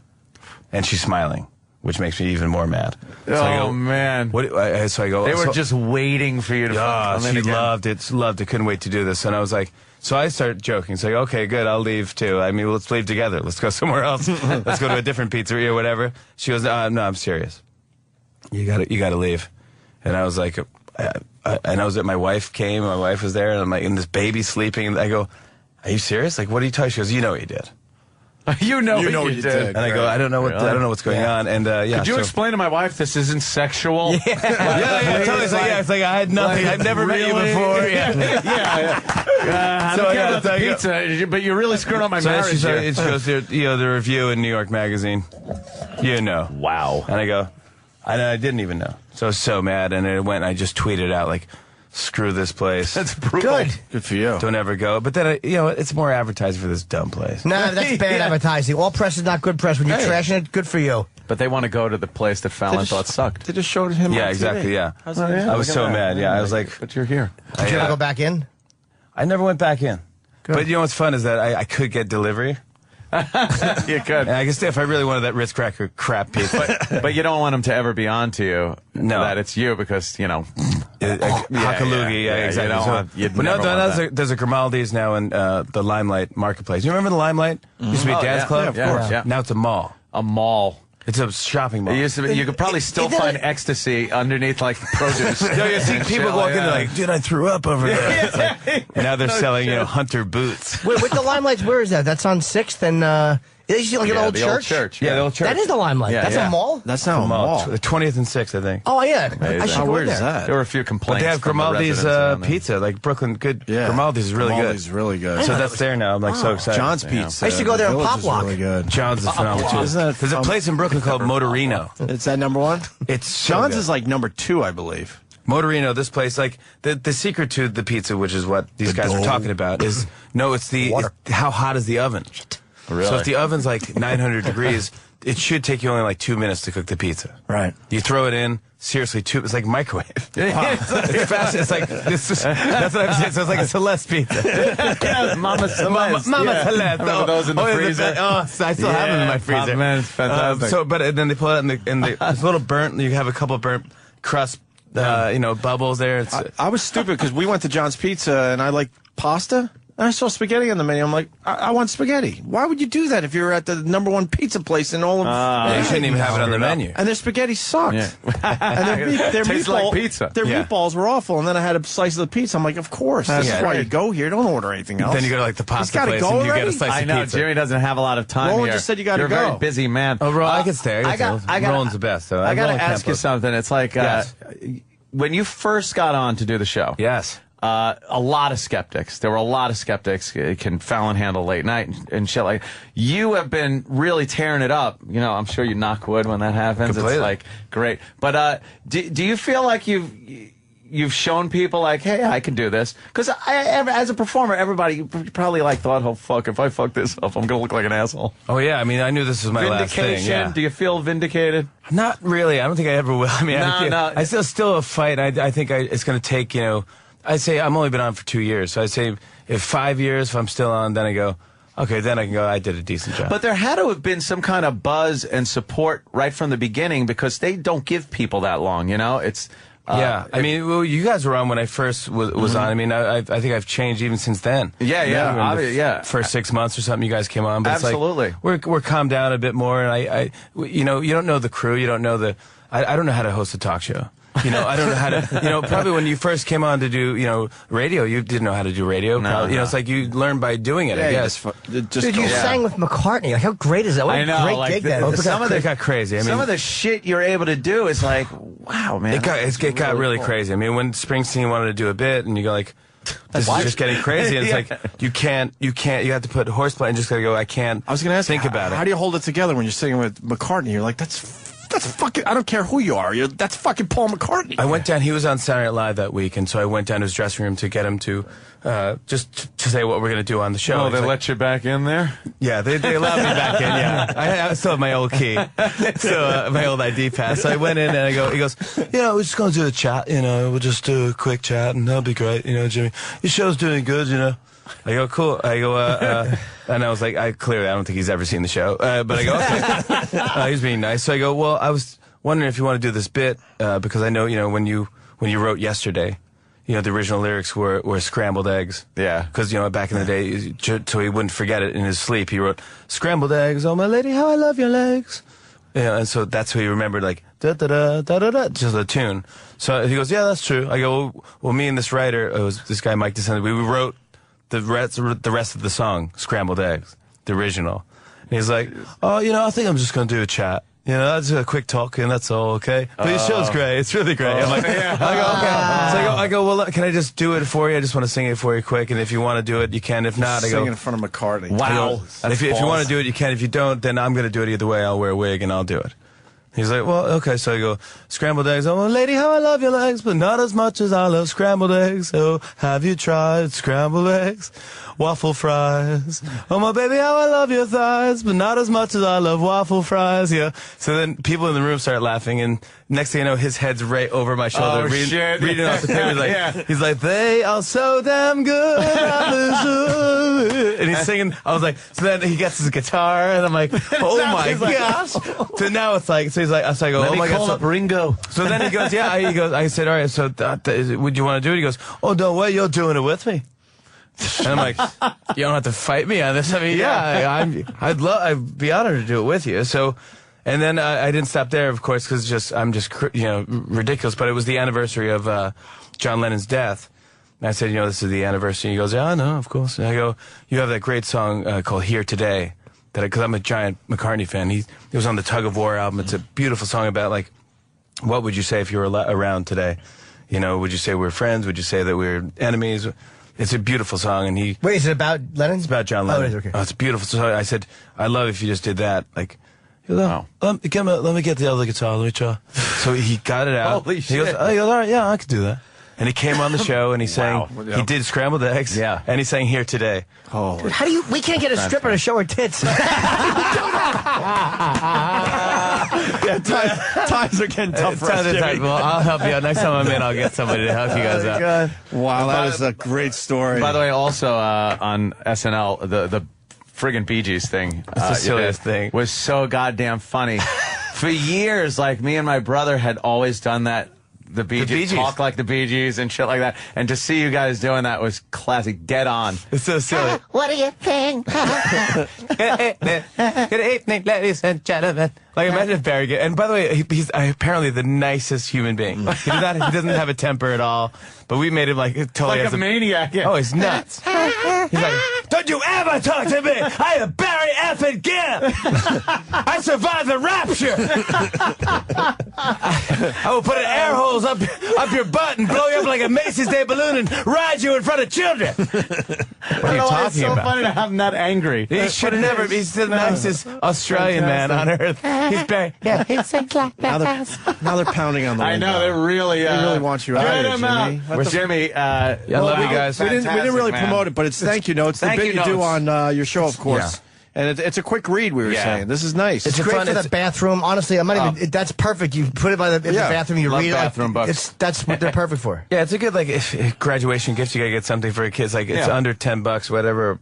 Well, I don't know what it is. $37.95. Oh, never mind. Never mind. Well, that one's autographed. The normal ones are cheap. You get a Kindle version for them. You gotta find it at his Amazon account. But it's a good gift. And it's like I think it'd be a fun thing to just pass around the table. Everyone gets to read a joke and get it. Yeah, sure. Give grandma a laugh. It's a fun thing. Okay, good. $12, just $12. I can't believe you A got dozen go, of them. Yeah. He's got to go, huh? He's so busy. He's a promotion I want to come back. I mean, I wanted at one point. I wanted to come back and do a whole week with you guys. That would be awesome. Friggin' roll. I mean, that was just hang. Just hang and just do stuff. Well, let's work on that. Let's do that and you guys got to come back on the show. I'd love to, man. We want to do a bit, though. Definitely. All right, a bit. You want to do a bit? I'd rather do a bit. Really? Than just sit there and talk about nonsense. Get us to do something love stupid. Talking nonsense. All right. I'm always bothering people on the streets of Manhattan. I'll figure something out. Bit. Yeah. Let's do a bit. Hey, whatever happened to that one thing? Remember you did a bit with $1? They never found it. Interesting. Jimmy, he liked that one. That was a really cool The company idea. didn't want us talking about that on your show. I'm like, come on. That would have it's been the best cool. thing if you just let it go and someone picked it right up and went, here, I want my money. Yeah. Oh, that was genius. I think I'm going to, when I hit 100,000 followers, which is going to, I'll throw another $1 out there. Fuck it. I actually want to give the money away. I want to give the $10,000 away. Well, how many followers do you have now? You want to blow up my Twitter tonight? Yeah. Opie Radio. Let's do this. Let's do it. At Opie Radio? I'm only at 87,000, but if you do me, you got to do Anthony. It's only fair. Yeah, all right, so... Fine by me. I'll write it down if you want to blow write it down. Twitter. I'm going to tweet you out right now. I don't need the help. You're good already? Jimmy's kicking ass. Yeah. All right, we'll write it down after leave. Yeah. But let's all go You and guys are awesome. I appreciate always Thank the you, support. Notes. Please get this. You guys are awesome. I want to talk about Pop My Balloon with Tracy Morgan. It's one of the biggest laughs I've ever had watching fucking TV. It's the weirdest fucking bit. Dude. I don't get. It's so weird. Dude, I don't know why. I can't. We're all just in the writer's room. Have you seen Pop My Balloon with Tracy Morgan? No.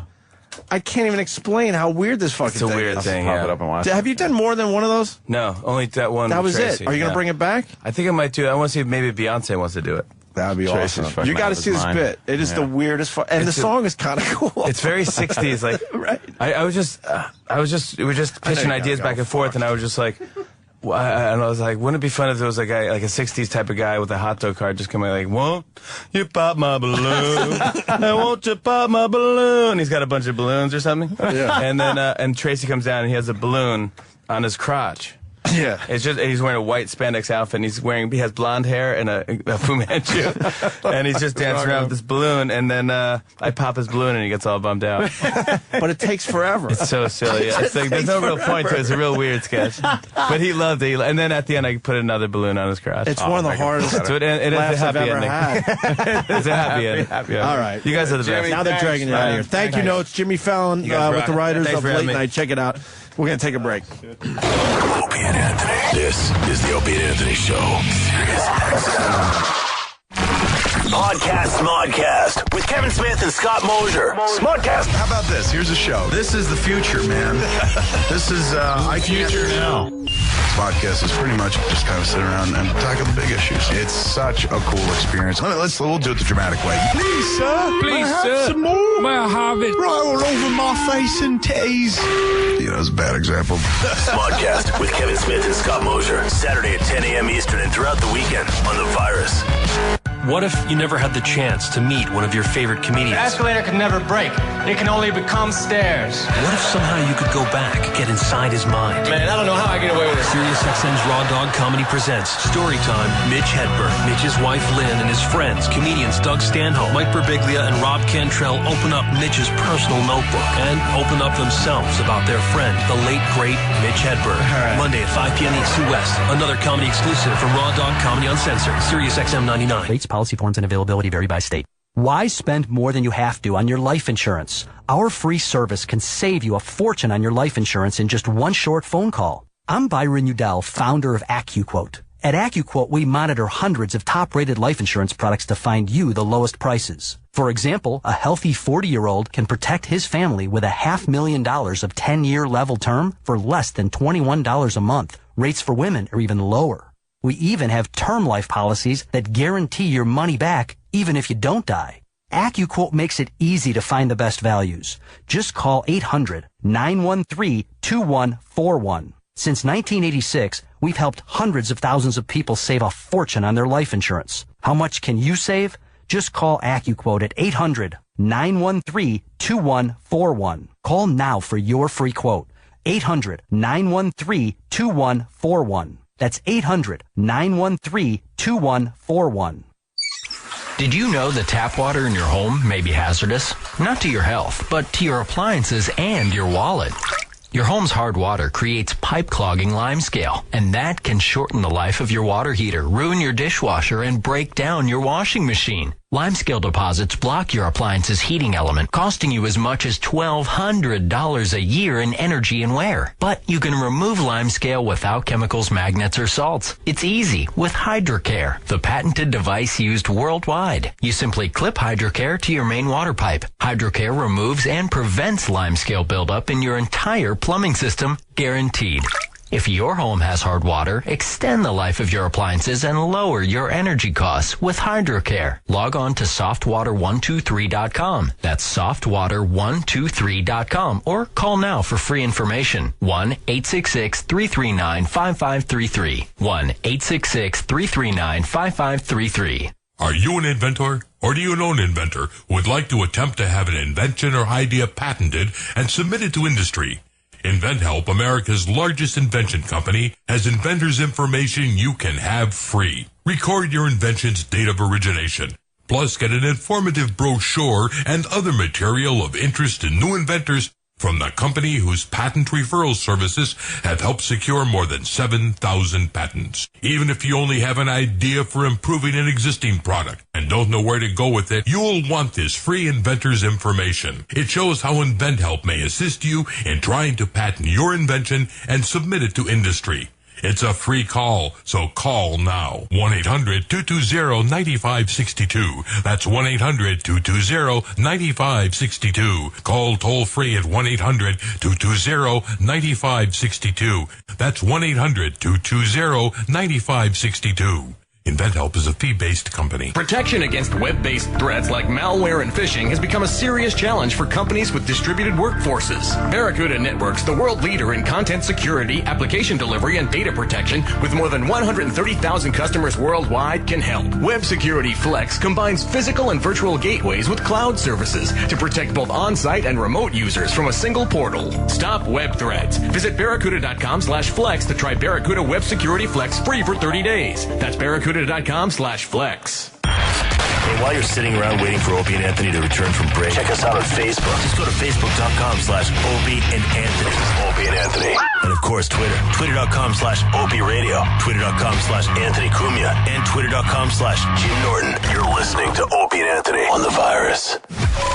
Sirius XM NASCAR Radio has you covered for Charlotte Race Weeks with exclusive access to NASCAR's biggest events. We're live from the NASCAR Hall of Fame induction ceremony. Roush Fenway Racing, Pastrana Waltrip Racing with Richard Page, Denny Hamlin, Clint Boyer, Kurt Busch, Jack Roush, Carl Edwards. And we wrap up the week with the Coca-Cola 600. Log on to SiriusXM.com/NASCAR for daily schedule, keeping you up to speed on Charlotte Race Weeks. Sirius XM NASCAR Radio, Channel 90. If you think of yourself as a technical person and want to pursue a career in technology, get started by calling ITT Technical Institute. At ITT Tech, you can develop knowledge and skills to pursue opportunities in a variety of career fields. Fields like electronics technology, information technology, and drafting and design. Call 800-554-2307. That's 800-554-2307. Thousands of graduates have launched new careers after attending the ITT Techs nationwide. Classes in day or evening courses meet at convenient times and teach skills used in the workplace. Financial aid is available for those who qualify, and career services are available for graduates. Make a technology degree program part of who you are. Call ITT Technical Institute for more information. Call right now. 800-554-2307. 800-554-2307. That's ITT Tech. 800-554-2307. This is an important consumer alert to anyone driving any car or truck with less than 150,000 miles without extended service coverage. Due to the recent economic conditions and major automotive companies filing for bankruptcy and auto repair costs on the rise, you could be paying thousands of dollars out of your own pocket for unexpected repairs. Protect your car with an extended coverage plan from Allied Star. Allied Star provides drivers with a low-cost auto service program that is now available to the public. Never pay for auto repairs again. Allied Star pays 100% of your covered repair bills for you. This is not like a dealer warranty. It costs less and is customized to fit your budget during these hard economic times. You pick your coverage amount, deductible, payment plan, repair shop, and Allied Star will pay all covered parts and labor, rental cars, some lodging, meals, and towing. Plus, it's 100% transferable. Call for a free quote and protect yourself today. Call 800-567-9901. 800-567-9901. Again, that's 800-567-9901. Thank you for calling Rosetta Stone for your free language learning demo CD-ROM. Yeah, what's the catch? Excuse me? Your ad says I can get a free demo of your language software, so what's the catch? No catch. We're so sure Rosetta Stone is the world's fastest, easiest way to learn a new language that we'll give you a free demo. To get your free demo from Rosetta Stone, call now. 1-800-441-6787. 1-800-441-6787. 1-800-441-6787. The Virus. Sirius XM.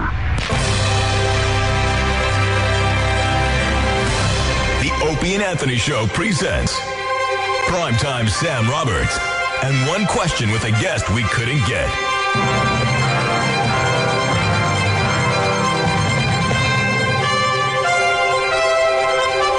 Reality show and porno tape vixen, Kim Kardashian. Primetime Sam Roberts with Kim Kardashian. Kim, how often do you have to get groceries? Once a week. Thank you so much for your time. Oh, you are so welcome. This has been Primetime Sam Roberts and one question with a guest we couldn't get on the Opie and Anthony Show. Sirius XM, The Virus. This is the Opie and Anthony Show. The Opie and Anthony Show. Gotta say, Jimmy Fallon is such a nice guy, man. Jimmy Fallon is just a solid, been the shit. Nice guy. Always been very cool to us. And first time he did his show was when he really kind of needed, to publicize he was going to late night. Yeah. So he was making the rounds big time, Yeah. And he never forgot about us. He comes back all the time. Yeah, he's very. I think that's the third or fourth time he's been on our show. He remembers things we've done. He swears he wants to come back and do a whole week when his show is dark. In hiatus, as they say. In hiatus, he wants to come back and do a whole week with us. How great would that be? That'd be fun. He's a fun guy. Just really cool, down to earth, and funny guy. When guys like that succeed, you're really happy for him. He's the new hip late night guy that they let him do what he wants to do. Right. In late night, and well, he was smart to pulling it off. He was smart to embrace social networking right off the bat. That's and these other guys important too. I don't want to mention names, but these other guys have been around a long time. They're still not really embracing it. And Fallon's coming up with hashtag games and all sorts of stuff. I think a lot of these guys, they don't even do their own tweets and shit like that. No, of course just not. their name. Most celebrities don't. Or it'll be like, we need your tweet in by 3 o'clock. Right. And it's like, all right, just write something about this or that. And he's on there. He's very hands-on. Yeah. Really hard-working guy, too, because I want to ask him about hardest working man in show business? He's up there. Hardest working man in show business? He is up there. Yeah, he's always doing because something. on the weekends, I don't know if he's still, but he was still doing stand-up all over the country. Look at us just lapping Jimmy Fallon's asshole. You know what, though? We're just lapping it. You know what, though? We know he could do something for our career, so why not do that? Exactly. It's not without motive. But he's so cool and just fucking down to earth. No, he is. Yeah, he is like you could tell like he still hangs out with his dopey friends and shit and just like how cool's Fallon? Jimmy's great. I was just talking to Troy about how cool his Jimmy just walked back in. He's just so nice and down to earth, He's his fucking McCartney story. Well, I told you years ago. It was right around we were on NEW and Jimmy came up to me in the airport. And he goes, hey, man. Carry my bags. Yeah. And he goes, hey, scumbag, I'm going to be a lot more famous than you really soon. And I went, no, I know. No, he was already on SNL for a while at that point. But he goes, hey, man, I'm Jimmy Fallon. We had worked together when he first got on SNL in the Park. We did some fucking Park gig. I'd never heard of him. And he killed headlining it. Like you and Voss did a Park gig with that black chick? No, not quite that good. Oh. This was like in the Park on 6th Avenue where HBO is on 6th and 42nd. Whatever that park, it was like an outdoor lunch gig they used to do. It was not good. And I forget who else was on the show. It was myself and a bunch of other people, and Jimmy was closing. And so anyway, a couple years later, he comes up to me in the airport. He goes, hey, I'm Jimmy Fallon. You're on Opie and Anthony. You do like a really good job. Like, he knew me from the show back then on NEW. But he's always been a cool guy. Yeah, he's always been good. He's not putting on a front trying to be Mr. Nice Guy. Like, he's always been that guy. Yeah, I don't think he's just a nice dude. And he's like, yeah, you guys got to come back on the show. That's just kind of nice. Yeah, but you see, he didn't say, Jim, you should come on once. There's a whole thing with me and him. Oh, shit. He's scared of your talent. And my looks. And your looks. Yes! And your naughty boy phone. That's right. Oh, that's true. I think he knows what I'm going to do. What? You have a Jay Leno phone and a Jimmy Fallon phone. Oh, no. Both NBC. I can do them both. That's true. You certainly no can. problem there. I just showed Anthony conflict. the Tracy Morgan "Won't You Pop My Balloon" skit. How It's weird like- is that? You don't even know how to describe that to people. Yeah, you can't. You got to see it, and I just don't even know how they would know that works. The stupid song is catchy, and then there is a big punchline at the end. It's just one of those quirky things that Very quirky. They leave him alone. They let him do what he wants to do in late night, and it seems to be working for him.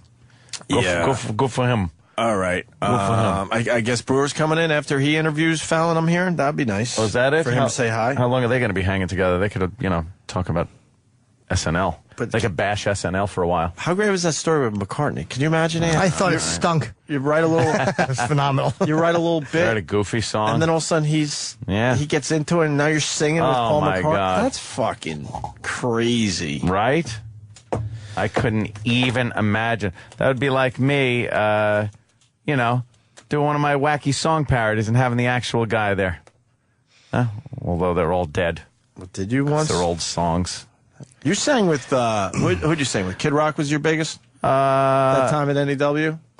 Nah, I think it was, I think the late Bradley Delp from Boston. Oh, that was kind of cool. Kid Rock's bigger. Yeah. I think... Well, Boston was bigger. I think Brad Delp is bigger. They were huge back in what I call When it's all said and done and the earth, ends in October, I think Boston will be known as a bigger band than Kid Rock. Sorry. When it's all said and done, a lot more is said than done. Huh?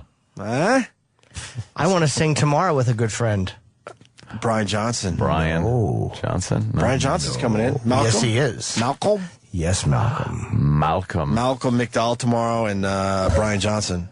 And Paris Hilton next week? What the fuck's going on with this show? I know, we're getting... I want Roland fired. See how much fucking material I have to go over now to prepare for interviews? Yeah. I'm fucking barreling through Sugar Ray Leonard's book. I watched the DVD extras, almost everything on Clockwork. I'm 100 pages into Brian Johnson's book. I'll be done with it. Who are you singing with tomorrow? Fucking what do you mean? Malcolm? Who? Yes! What are you going to sing? Singing in the Rain? Of course. What else is there? Yes. What if he doesn't want to? Then we won't. You're going to try to get him to do it? I can't. Now we're going to have to try to... Oh, no, that would be We're embarrassing. going to have to try now. I would do it with him if he wanted to. I would never sing with anybody but him because he raped to that song. Any Starbucks guys here? Yes. We're talking about music, so I'm just going to, throw this out there. The Cars? Remember the Cars? Yeah. Rick Ocasek in the Of course. gang, right? You know they have a new album out they're selling in Starbucks? Really? And it's not their greatest hits? It's a new album. I picked up this thing, because usually at Starbucks they get those collection things, and some of them are pretty damn good. I pick up this thing thinking I'm going to see some kind of Cars Greatest Hits CD, and maybe they'll throw a dumb new song on the end, right, when no one gives a shit, Yeah. It's a new album, all new material. When did they put that out, and does anyone care? That's what I'm getting at. Do you care about a new Cars album? No. Were you a Cars fan growing up a little bit? Early 80s. Cars song comes on the radio. Are you finding something else? Good question. Bye Bye Love. They stink, I think. Or Good Times Roll. We'll keep it safe. Good Times Roll, I would keep that on. Oh, Anthony. What's the matter? You like the Good Times Roll? I hated that song. I like the Good Times This is cool. Roll. It's very 80s. I like not moving good. in stereo because of Fast Time like everyone else. Come on. Good stuff. Fucking stinks. I didn't mind this growing up. Do we have the new Cars song? How about Candio? I liked Candio. Candio was good. Play some Candio. Candio? Yes, and Steve Martineau. Candio! How could you not if he keeps eating the song? E-Rock, because he's chunky. He's a healthy boy. Can he hear us? He's husky. Oh, yeah, he can hear you. Oh. He's so fast. He spies on us. But where's Candio? In his belly-o. Is he looking for I'm it? sorry, you're Jimmy, you didn't like any Cars songs? Just What I Needed. What's that song? How's it go? Just What I Needed. No. Oh, you know what? That's not as bad. That stinks less. But it still stinks. Dio. I hate the What about Cars. moving in Greasy stereo? fingers. I don't know that one. You don't like this one? Who's this? This is Candy-O. I'll tell you in a second. Candy-O. No? Hold on. So far, no. Makes you want to do a Devo dance. Yeah. But it was the early 80s. What do you expect? It's great. No, I don't like this. Are they in the Rock and Roll Hall of Fame? Not a big fan of the Candy-O. I like Candy-O. It's fucking awful. I want to put on like a single-colored jumpsuit and fucking do a wacky straight dance. Fucking sucks. All right. What about what about Substitution Mass Confusion? Inside My Brain? Bye Bye Love? Are they in the Rock and Roll Hall of Fame? They should be. They should not be. The Cars should be in the Rock and Roll Hall of Fame. No. And I bet you they are. They were really one of the first mainstream new wave pop bands. Right. Like the ones that were like considered weird at the time because it was coming off of the heels of the 70s like arena rock sound. And these guys were like the weird. And then the other like new wave punk guys were too rough. But these guys put it right in the middle where it was like they're new wave but pop rock. And it worked. And listen to that guitar. They're rocking a little bit. Jimmy's annoyed. Wait, you were saying they were what? They were the what? And they were the first? The first like new wave kind of pop. Were they? Yes, they were, Jimmy. Look, I'm making a bowl hat. Oh, that looks very 80s. Putting that blue, that almost looked like Devo. Exactly. bowl on your head. Fucking idiots they are. Hey, Ant, another band from that era, because this came up the last couple of days. Elvis Costello. What a fucking creep. Elvis Costello had a couple of hits that I thought were kind of. Would you go see Elvis Costello? Good. I wouldn't go see him. So I went to. But if a song comes on that I like, I'll leave it on. This was within a 10-minute period. I see the Cars' new CD at Starbucks. I'm like, who's going to buy this crap? Was my first thought. Yeah. And then I walked by the Beacon Theater, sold out Elvis Costello show. And I'm like, really? Who's still going to see Elvis Costello? Jesus. Would you go see Elvis Costello? No. I saw Lou Costello, his album, Get That Kid Out of My Pool. I thought we all knew where it was going, but I didn't realize you would take a beeline to it. Oh, I couldn't get there fast enough. Costello no subtlety. Costello Dead Kid Pool. I thought you'd say something like, floaters or just... No, the floaters. Get the dead kid out of my pool. Not only sold out, scalpers. Working it hard outside the Beacon Theater. For Elvis Costello. Native Americans. This is Every Day I Write the Book. I like Allison. Yeah, I mean, there was a couple songs, but... And what's his other What about hit? Best Friend's Girl? That joke. By the Cars. Best Friend's Bombed. Girl. Peace, Love, and Understanding is a good That's one. a good song. Elvis Costello. Give us some Peace, Love, and Understanding. Best Friend's Girl, it tongued my fucking asshole. Best Friend's Girl. Best Friend's Girlfriend. Be my best friend's used to be mine. But someone's saying Best Friend's Girl was about a squirter. Really? Does that make the song better? No, not at all. All right. This is good. Fair enough, sir. Fair enough. Remember the video for this? He was making wacky faces. He used to make some odd faces. I wasn't. This is a good song, though. I would keep this song on the radio. This is a good one. If it came on, but I think he's a little overrated. Well, he wasn't really that highly rated. He's a nerd. Nah, he's up there in rateability. Yeah? That's what's weird. I never got Elvis Costello on that level. Really? Not really, man. All right, it leads us to the new Car song. I got to hear it. What's the big single off this dumb thing? It's called Sad Song. And rumor has it Rick Ocasek is getting a divorce, and that's why he said he dragged his bandmates back in the studio. Paulina I think so. Patronicovolva. I think Roland was telling me that. I'm like, really? And now it all makes sense. He had to fucking go and make new songs. Really? Why else would he do it? What's his chick's name? What was it? Here it is, Sad Song. This is the new song by the Cars. Sounds like the old stuff. It does, so far. Oh, my God. Too many screamers wearing a mask. Too many dreamers looking for the ones that last. Oh, they really are just kind of doing rehashing, yeah. Looking for hope. It's like Ozzy's new song, Nutty Bus. Nutty Bus.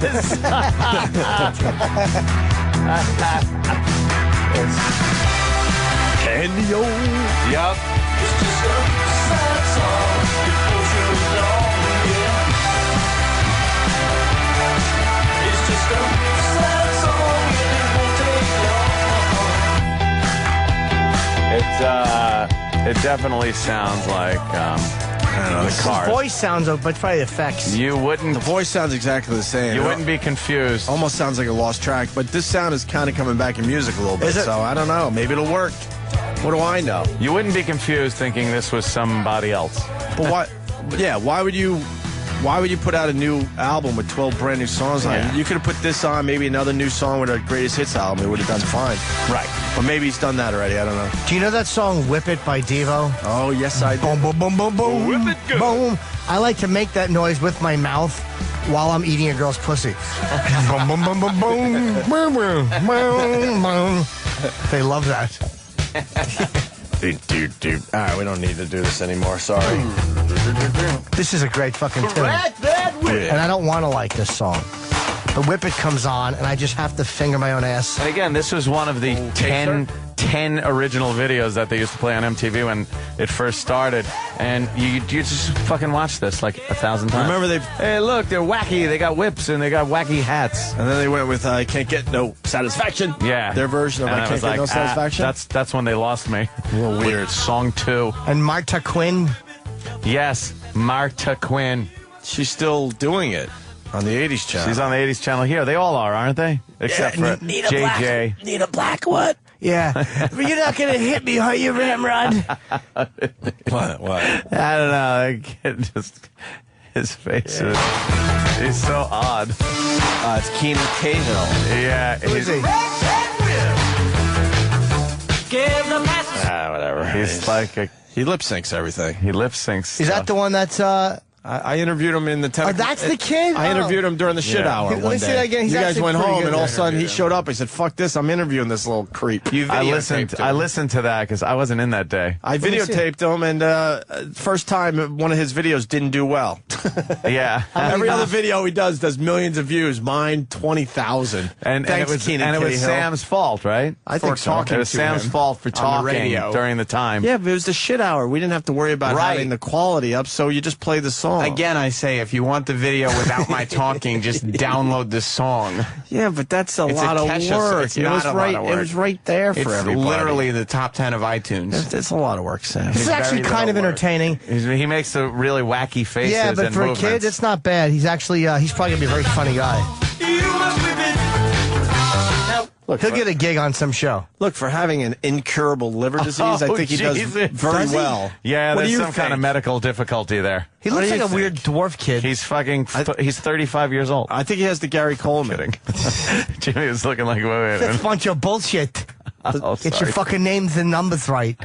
That's what my mother would always say. He was like 16 or something. Right? That's what I hear. But when people are questioning that, they wonder if that's true. And he comes up to your knee about. He's really Perfect. Really, that short? Yeah. Well, maybe that's maybe a little taller. What? 3 feet, maybe 3.5 feet. Yeah, he's really short. I would bully him. You'd bully the little guy. What the fuck you say, man?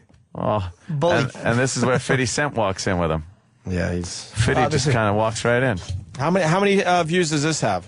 This one has 32 million. And my video with him has 22,000. What's he singing? Thanks, Sam. This one has 50 Cent in it, and yours has Sam talking on it. Thank you. But all right, so somewhere in the middle would be nice. It's because you fucked it up. I didn't fuck it up. I didn't do the video. I did the radio show. Yeah, but then you made it hard for me. Then I had to go find the song. It's not hard I had to the find. audio right there. I said, fuck. I had to bring the audio to your house. It wasn't easy. I know. The whole thing was couldn't you just insert the music later That's what on? I've been saying. So Sam would be out of it? Oh, that's a good idea. Thanks for coming up with that. Oh, yeah, okay. It's not complicated. No problem. Well, why didn't you tell me this earlier? Ann had to tell me this. Yeah. I've told you it many times. Fuck, Ann. I'm going to do that today and give this video another shot. Yeah, It's not go ahead. gonna work. It's not over yet. Why? It is over. That song's still hot. Yeah, but he probably did it himself already. There's no 50 Cent, and this is a lie. What's fitting? Wait for it. Where's the motherfucker? We're just impatient. I don't see him. This is bullshit. It's just the boy. Myself. Just a small boy. He did the boy. Yeah. Fitty. There's the Fitty. Fitty comes out. But is he really in the room with him? Oh, the kid's probably standing out there. So sexual, incredible, she beautiful, she edible. I got her, I won't let her go. I ain't seen nothing better, yo. Look how she twerk it, do it. He's a gangster, that Fitty. Actually, and the kid's a gangster too. Oh, yeah. Yeah, I used to rap with 50 in the streets. You know what's weird about this video? No one's talking over it. Yeah, hey. Yeah, because I guess somebody who's more skilled must have made it, because it's not a radio show. I don't make videos, I do radio shows. Well, now You do neither. Now that Anthony gave me the good idea, I'm going to go home and redo I already this. gave you that idea. You have a good... Hey, just put the He music has a over good, it. a good idea phone and a bad idea phone. A good idea phone and a bad idea phone. I've been waiting for the country version. I hope that comes out one day. Oh, it's got to be twangy. Yeah, I think that did pop out already. Did Not it? here. Oh, damn it. Believe me, if you knew the redundant thoughts. Do you know, I walked around my apartment thinking Bill Tetley for 6 hours the other He's day. got a good ball phone and a naughty ball phone. Yeah, country. Wait, you have to tell Ant the Bill Tetley. It was hysterical. Oh, sorry. Where he goes, my friend Bill T is showing up. I text him, I'm like, Billy T wants to come in Monday. Whatever, that's cool. And then it's like, Bill Tetley. I'm like, what? Billy Tetley. And then I'm like, I was like ready to text. He goes, text Travis. Make sure the name's in the system. And I'm like ready to text Travis. I'm like, Bill Tetley's coming. And then you know why? I had to say it out loud. Reading it, I'm just like, yeah, okay. And then I said, Bill Tetley. Bill Tetley. Ass. Will Tetley. Pile, one episode they decided to be like, let's show that he can really sing. Right. That was his agent worked on that. Yeah. And people were like, what? Yeah. Did Sergeant Motherfucker come in and... Yeah.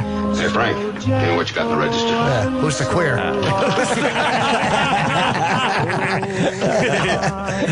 Send him out to the Navy. This guy hears it, then he realizes he's going to the restroom and drill a hole.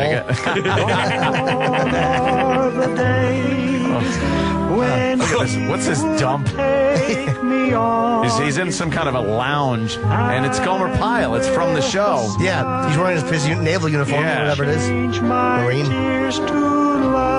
This guy's in love. Oh, yeah, he's right. Yes. What the hell's that about? My papa. This guy is Oh, look, this guy's ready to start crying. Yeah. The guy that owns the club, and he's a scumbag. He's thinking about his papa. The guy that just walked in is Bill Hitler. He's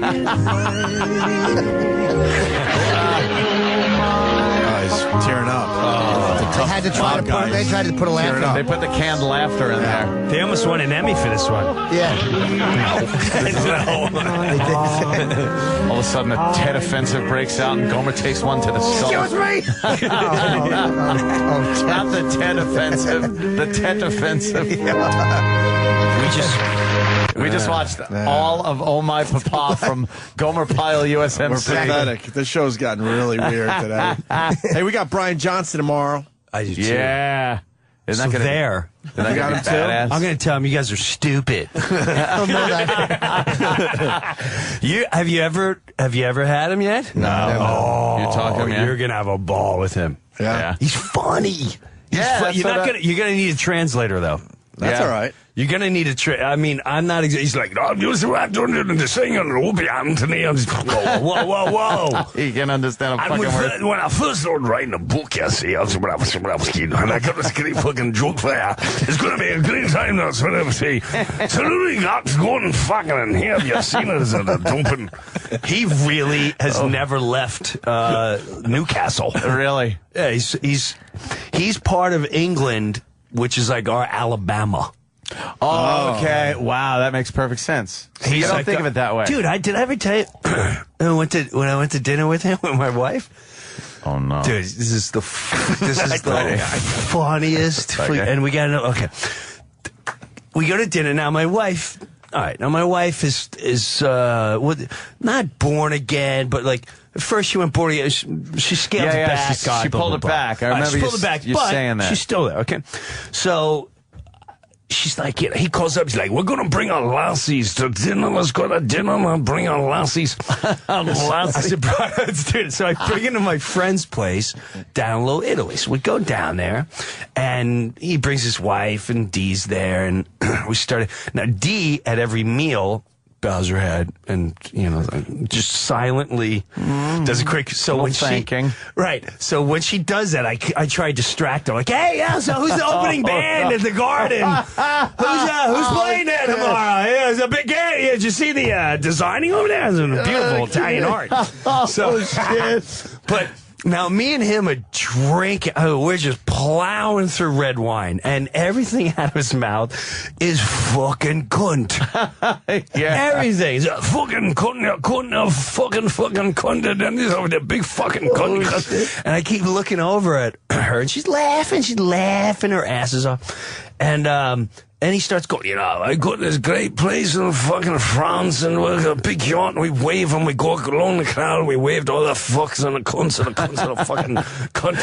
And then I gotta come to Florida, like a big fucking pool of fucking cunts all around the fucking, it's a great fucking time.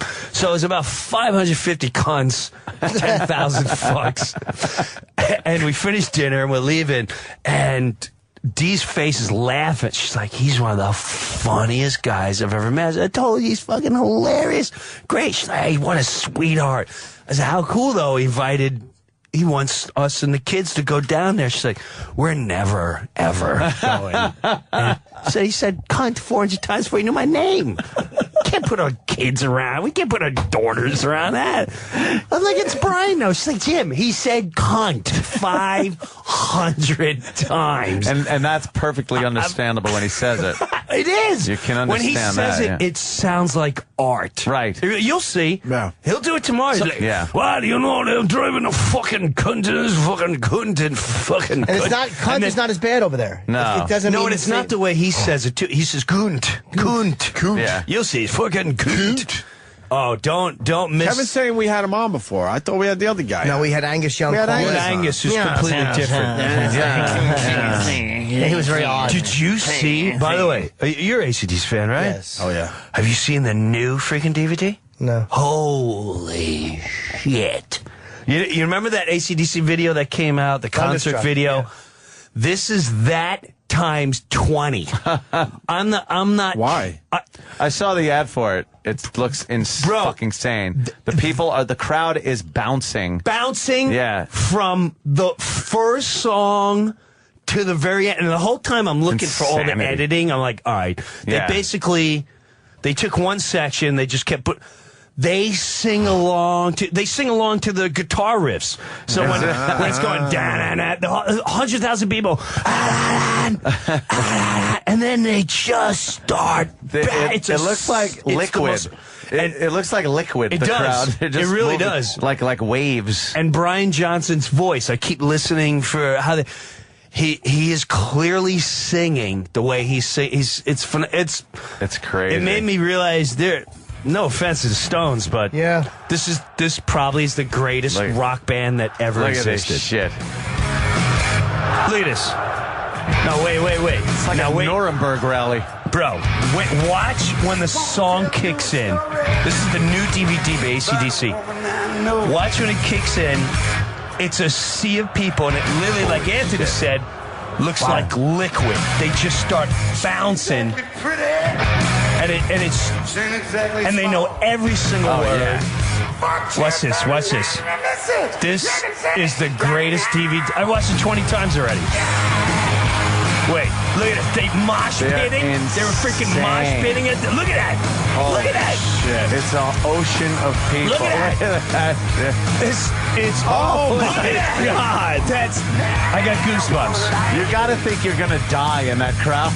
Oh, it was the greatest. This is by far the greatest rock DVD concert I've ever seen in my life. River Plate. Where are they? Was it out now? No, is it Buenos? I don't know. Is that what he's promoting tomorrow? No, he's promoting a book tomorrow. Which is very Aires. funny. They did in Buenos Aires. Yeah, what'd you get? I got to get. You think they'd give me a book to know what I'm interviewing tomorrow? It's all about his relationship with cars, but it's not about cars. He talks about them, but very, very funny. And then he tells a story about how he fucking tried to get laid in one. Or he has great stories about all of them. It's a great book. A phenomenal. He should go on tour just as a storyteller. I was wondering if he wrote this. I'm like, this is too funny for a rock guy, but I guess he must have. Oh, I guarantee you he wrote it, and he probably just had a guy sitting there transcribing it. Thunderstruck. He should. Oh, forget it. The thing's out of control. Yeah, out of control. That's crazy. You're gonna have a ball with him. Yeah, we're looking forward to it. I just don't like the language. That's funny. Oh yeah. Can we? Yeah, whatever you want to do. Yeah, whatever you say. You know, it's weird going to every show, the Antisocial Network, and everybody comes up to me and goes, "Pizza guy, pizza guy, pizza guy, pizza guy, pizza guy, pizza guy, pizza guy, pizza guy." I've never seen anything like it. We requested on behalf of. I had a great conversation with Jimmy, and because I don't want to give him any more fuel, but he's a little off. He's a little off, and I actually asked the listeners if they can take down the YouTube piece just to cool his because we had a run-in. We had a couple run-ins, and I don't like the tone of the run-ins. Really? I'm not worried. For me, I don't like how my family was approached when I wasn't around. Oh. And I don't want to give him too much credit, but both sides have made their point. Both sides have made their point. You've made your point. He's made his point. Right. It is what it is. Right. It's like Jim said what he had to say. The other guy said what he had to say. You move on. Right. That's all. And it's over and like to move along. I'd like to move along. Well, you don't have to torture. It's like when it's over, you made your point. It's almost like you don't have to torture a guy with it. You made your point, and then you go forward, and that's the end of it. He goes forward with his thing. You go forward with your thing. Right. It's good. And I thought we were all moving along, but there was a bizarre little incident. And it alarmed me a little. And then when I had a run-in, I seen that a lot of his fuel is from the YouTube piece. So I'm like, you know what? He don't need that in his life. It's just like Jimmy said, we came to a fight. I came to swing hard. I swang hard. Yeah. And that's it. I'll take my robe off. And I'll let it be. I'll reflect back in the day. Remember that fight you had? Yeah, I remember that. That was a good time. That was a good time. Good fight. Good fight. So, if any of your listeners are kind enough, it would help me out tremendously if you're just like, you know what? We'll take it down for you. Yeah. Yeah, hopefully they'll listen. That's a request. It's the right thing. Just a simple. No, but do the right thing, man. And it's more do the right of a thing for Brewer. Family thing, man. Right. It's really. Yeah, you want to, if you were just alone, fuck it. Correct. If you're a single guy. If it was just me, I would be worse. You'd probably be in prison. Or someone else would be. Yeah, true. But everyone thinks about their family. Jim thinks about his family. I'm sure that guy thinks about the way his family reacts. It's like everyone's got their family at stake. So it's like you don't want your family hearing bad stuff about you. Jim doesn't want his family. You know what I mean? It's like, move on. It's done. Right. He had little kids. He still has little kids. Great little kids. Yeah. And we'll get into a better side of it. As time goes on and off. Sure. If time, oh man, boy, I'd like to unleash. But just can't. All I'm going to say is like it would help the cause if that was just taken out. Fair enough, That's all. man. That's not a bad request at all. No. So. No. I've requested certain things be taken down. Brewer's been. And usually they're cool about it. Yeah, well, I've been never a had trooper over the years. Problems. It's time to call in a favor. Yeah. That's all. It's calling in a favor. Call in a favor. Yeah. After the years of enterfuckingtainment. He'll perform at your pool party this summer for you. I got great. Off the air, I'll tell you some great stories. Oh, great. Hey, how's the antisocial going, Jim? It's very good. Oh my God! You guys having a blast, huh? Yeah. This Attell on the last show killed. He was, his feathers were pretty darn. He was like a cockatoo, just with his fucking, or a peacock. You know the peacocks? Yeah. Feathers all out, and he wasn't done. He was like a prize fighter, wasn't done. We were out there, and he's like, I'm doing another 20. This is mine. It's fun. It's fun to watch him when he crushes. Yeah. That was. I mean, he crushes every show, but that was clearly. It was special. I thought was his night. I mean, he was just bang, bang, boom, whoa, bang, Ping, pow, boom, ping, pow. stop.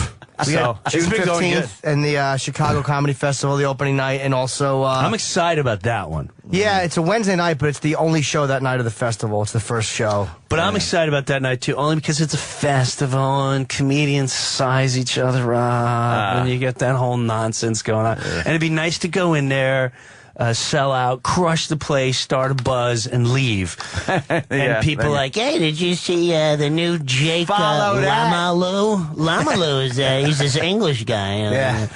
Oh, well. And everyone's like, no, you should have seen Antisocial. That was a monster. So that would be good. And we got Seattle July 2nd and Vegas July 4th at the Palms. 4th of July? I'm sorry, the 3rd. July 3rd. The 1st in Seattle, the 3rd in Vegas. It's the night after UFC. Bill Burr's been tremendous. Steady 350 batter. Really? Bill's all great. you guys. Tremendous. 350 batter, 40 homers, just non-stop. It's a great lineup. Pretty consistent. It's a solid fucking show. Yeah. It's been very consistent. And there's been a lot the best part about it is, well, I don't need to mention what the You go unspoken, but you know what I'm talking about. How's Pops doing there, bro? He's good. He's got a 24-hour aid, changing his diapers. Jesus. Well, it is what it is. You can only change ass so much. Yeah. I can't take him on the road. It costs a lot. I ain't paying for it. My mom's going broke. She did not want to give that up. And I kind of think it's sort of a circle of life. She took his money. At the end of the day, she would say, don't think any of your children are taking any of my goddamn money. And he was the one that made all the bread, especially when they retired. And so he never saw a nickel of it. So it's payback time. So now she's got to pay it all for someone to clean his ass. Wow.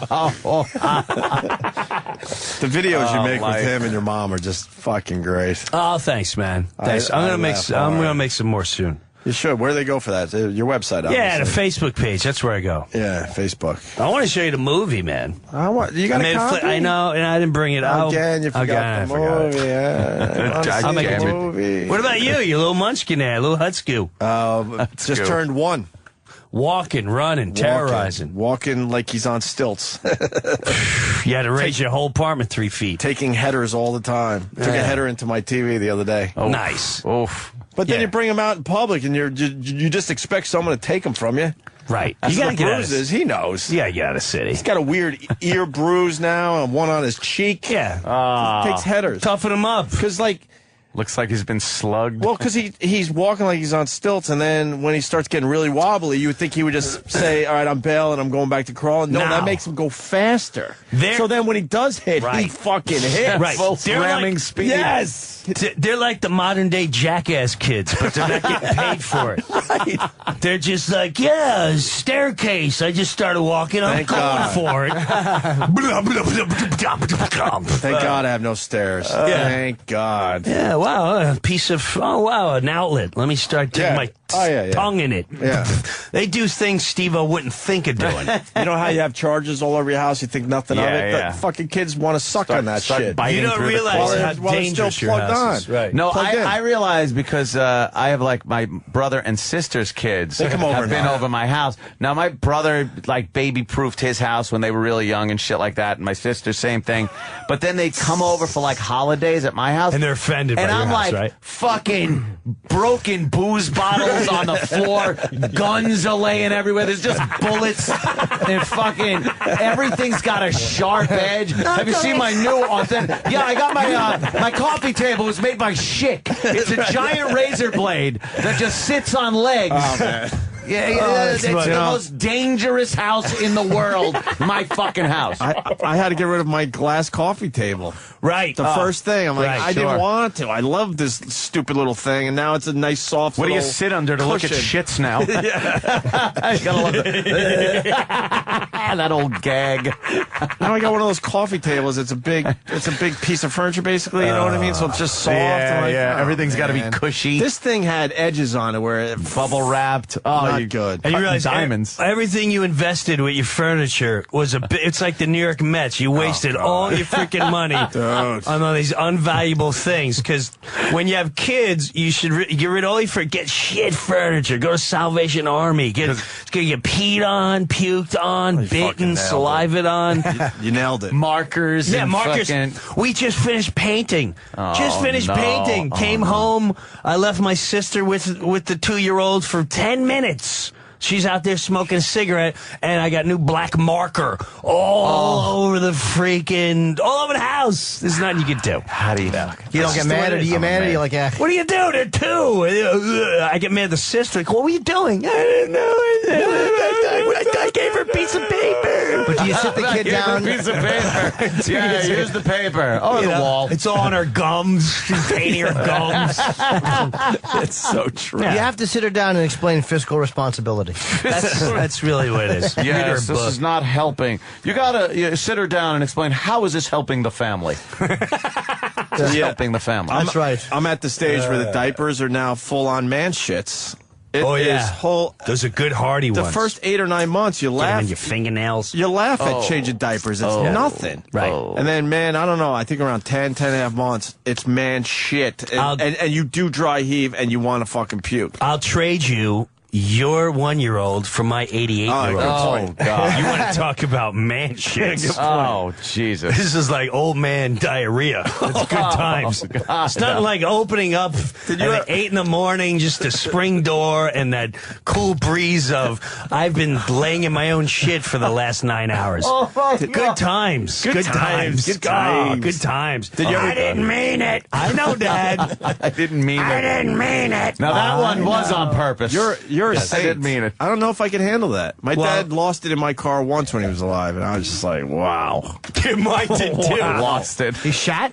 Yeah. Mine did 2 or 3 times. I wanted to kill him. I'd come back from Long Island. He had diarrhea or something. It wasn't even like it was having an issue. It was just like, holy fuck. Nah, mine was coming back from Long Island. Break over the bridge. I said, you got a shit? No. No, you sure you got a shit? No. George Washington Bridge. Traffic? Yeah, packed. We finally get inside. He's already, and he's got a shit again. We pull over. He's projecting. He couldn't even get his pants all over the inside of my door. Yeah. We had to hose that thing like it was a murder scene. Did you ever puke? Henry Hill's fucking trunk. That's exactly what it was. You ever puke over it? I never puked. I dry heaved real hard. Sure. Real hard. I will say the Brewer does a bit about that is fucking hilarious, man. Well, it's true. Damn, is that I know. That's what it's truly funny. I guess Barry's trying to get up for you, huh? Yeah, I got a Barry meeting. Oh, just Barry? Who's Barry? Downstairs. Financial That's our finance guy, Barry. Oh, I don't know him. You meet him here or Barry at your house? I refuse to let him go to my house. Really? Yeah, because then it takes longer. I have him at my house. Yeah, no, if we're in a lobby, he can't bore me too long. I've never taken him past the first room. You know when you walk in my house to the right or left? I've been there. I'm fucking with you. I was there before the remodel. And and the room to the left is like it's like a sitting room. It's Victorian. Yeah. And he's never been past that point because I let him in the door. We sit on the couch in there, conduct business. There's nothing to see in there. There's nothing to talk about other than business. Yeah. And then you get out the front door. Right. I don't want to sit there and listen to fucking horror stories about insurance. I have my guy come over. I leave men's magazines out. The economy. And I take a Viagra and I fucking put on my spandex and I fucking make him look at my hard cock through my spandex. There you go. Give me numbers. Give me numbers, you know what? you know what? You go over my head, I'll fucking kill you, motherfucker.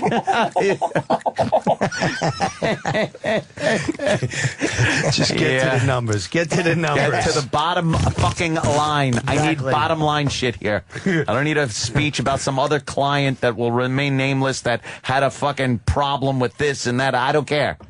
You learn from that and then, apply it to me. Yeah. But you don't have to tell me, though. Yeah.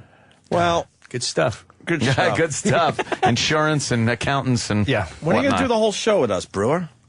Yeah, you got to do that again. Soon, man. Let's do this. Let's do it maybe next week sometime before I leave for. Let's do it. Before I leave for the whole summer. Where you going? Oh my God, it's freaking. Oh my God, out of here. Are you doing the with the kids, the family, that whole Taking thing? the family, the whole thing. I'm not RVing, but we're going out west. I'm going to freaking Europe, going to Amsterdam. Holy shit, you're Is all it a over work the place. vacation? All work. But in tour. between the work, you're going to be doing stuff with the family. Are you filming this, hopefully? Yeah, I'll be filming everything. Nice. So all over Germany, out west. It's a Europe? Bro, Jimbo, I did that heavy metal thing the other night. It was a monster. Oh, you know what? Someone called me for tickets for that. How was it? It was a monster. It was great, right? It was a monster. At the Starlight? It was a monster. I'm pretty hopped up. Oh, good. Oh my God! They're saying old man diaper mustache. I don't know, man. What are you talking about? What are you talking about? Oh no! I got caught really bad. Did you guys talk about this yesterday? Because people started tweeting me. Played it right after you did? we left. Brewer, these guys set me up so bad. I was being my cocky self, going, if someone brings in a baby diaper today, I'll fucking make a mustache out of the pool. Ew. And yeah, what's wrong with you, man? Everyone's reaction. They said, ew. Please, can you please replay that reaction? Dude, that was such a natural child's reaction. Yeah. Oh, that's like my daughter bringing home a you-know-what. Ew. Why would you do that? So Richard Voss had a diaper, and he was close by, and I was like, you got to be fucking kidding. I did it. It was horrendous. Wait, whoa. I actually puked. Come on. I did a Bob Kelly puke. Ew. Here's Brewer's reaction. This is great. Oh, yeah, let's hear this. Baby diaper today, I'll fucking make a mustache out of the pool. Ew. What a fucking dick. That's great. That was such a natural. What a dick. Ew. A kid says that.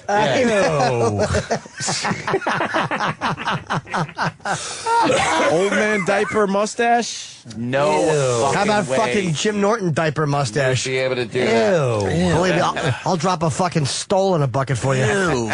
There's no way you'd be able to You do need that. to start reading. Yeah. Well, first of all, there's no reason to do it. So, of course, I'll stand over your face and drop a fucking Dunkin' Donuts guy mustache right on you. Ew. A nice long one. I'll give you an ear-to-ear job.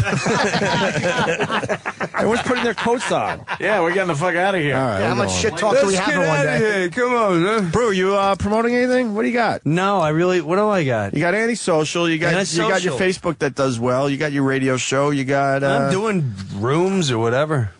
Right. Whatever. And now I'm not gonna see you all summer because you're doing the European I'll be here vacation next thing. week. I'll stop by next week.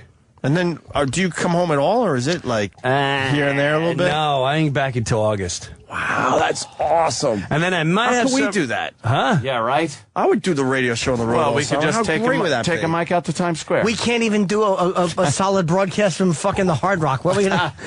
Isn't that aggravating? Yeah, it's hard, man. Yeah, it Isn't really it is. aggravating? You can't just go remote. Go somewhere. If you were able to go, I mean, would you not have? That's why podcasts are going to start taking off, because you man. can go anywhere. Go wherever you want. I hear you. We're paying attention, my friend. Mm-hmm. Close attention. Mm-hmm. Oh yeah.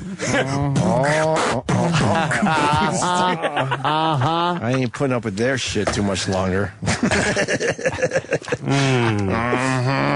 See you tomorrow. Later. Ladies and gentlemen, this is called Baby Diaper Mustache. Baby Diaper Mustache. How the fuck am I going to do this? You're going to stick your fingers in there and do it quick. It's not a big deal. It's like food, only, in the second stage. Food in the second stage is called shit, Rich. Do it, man up! Wow, look at that part!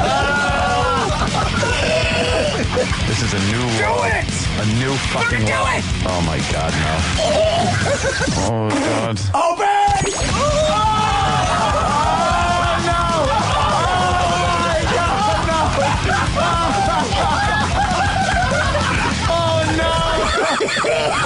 That is fucking disgusting. You're listening to Opie and Anthony. On the virus. Sirius XM.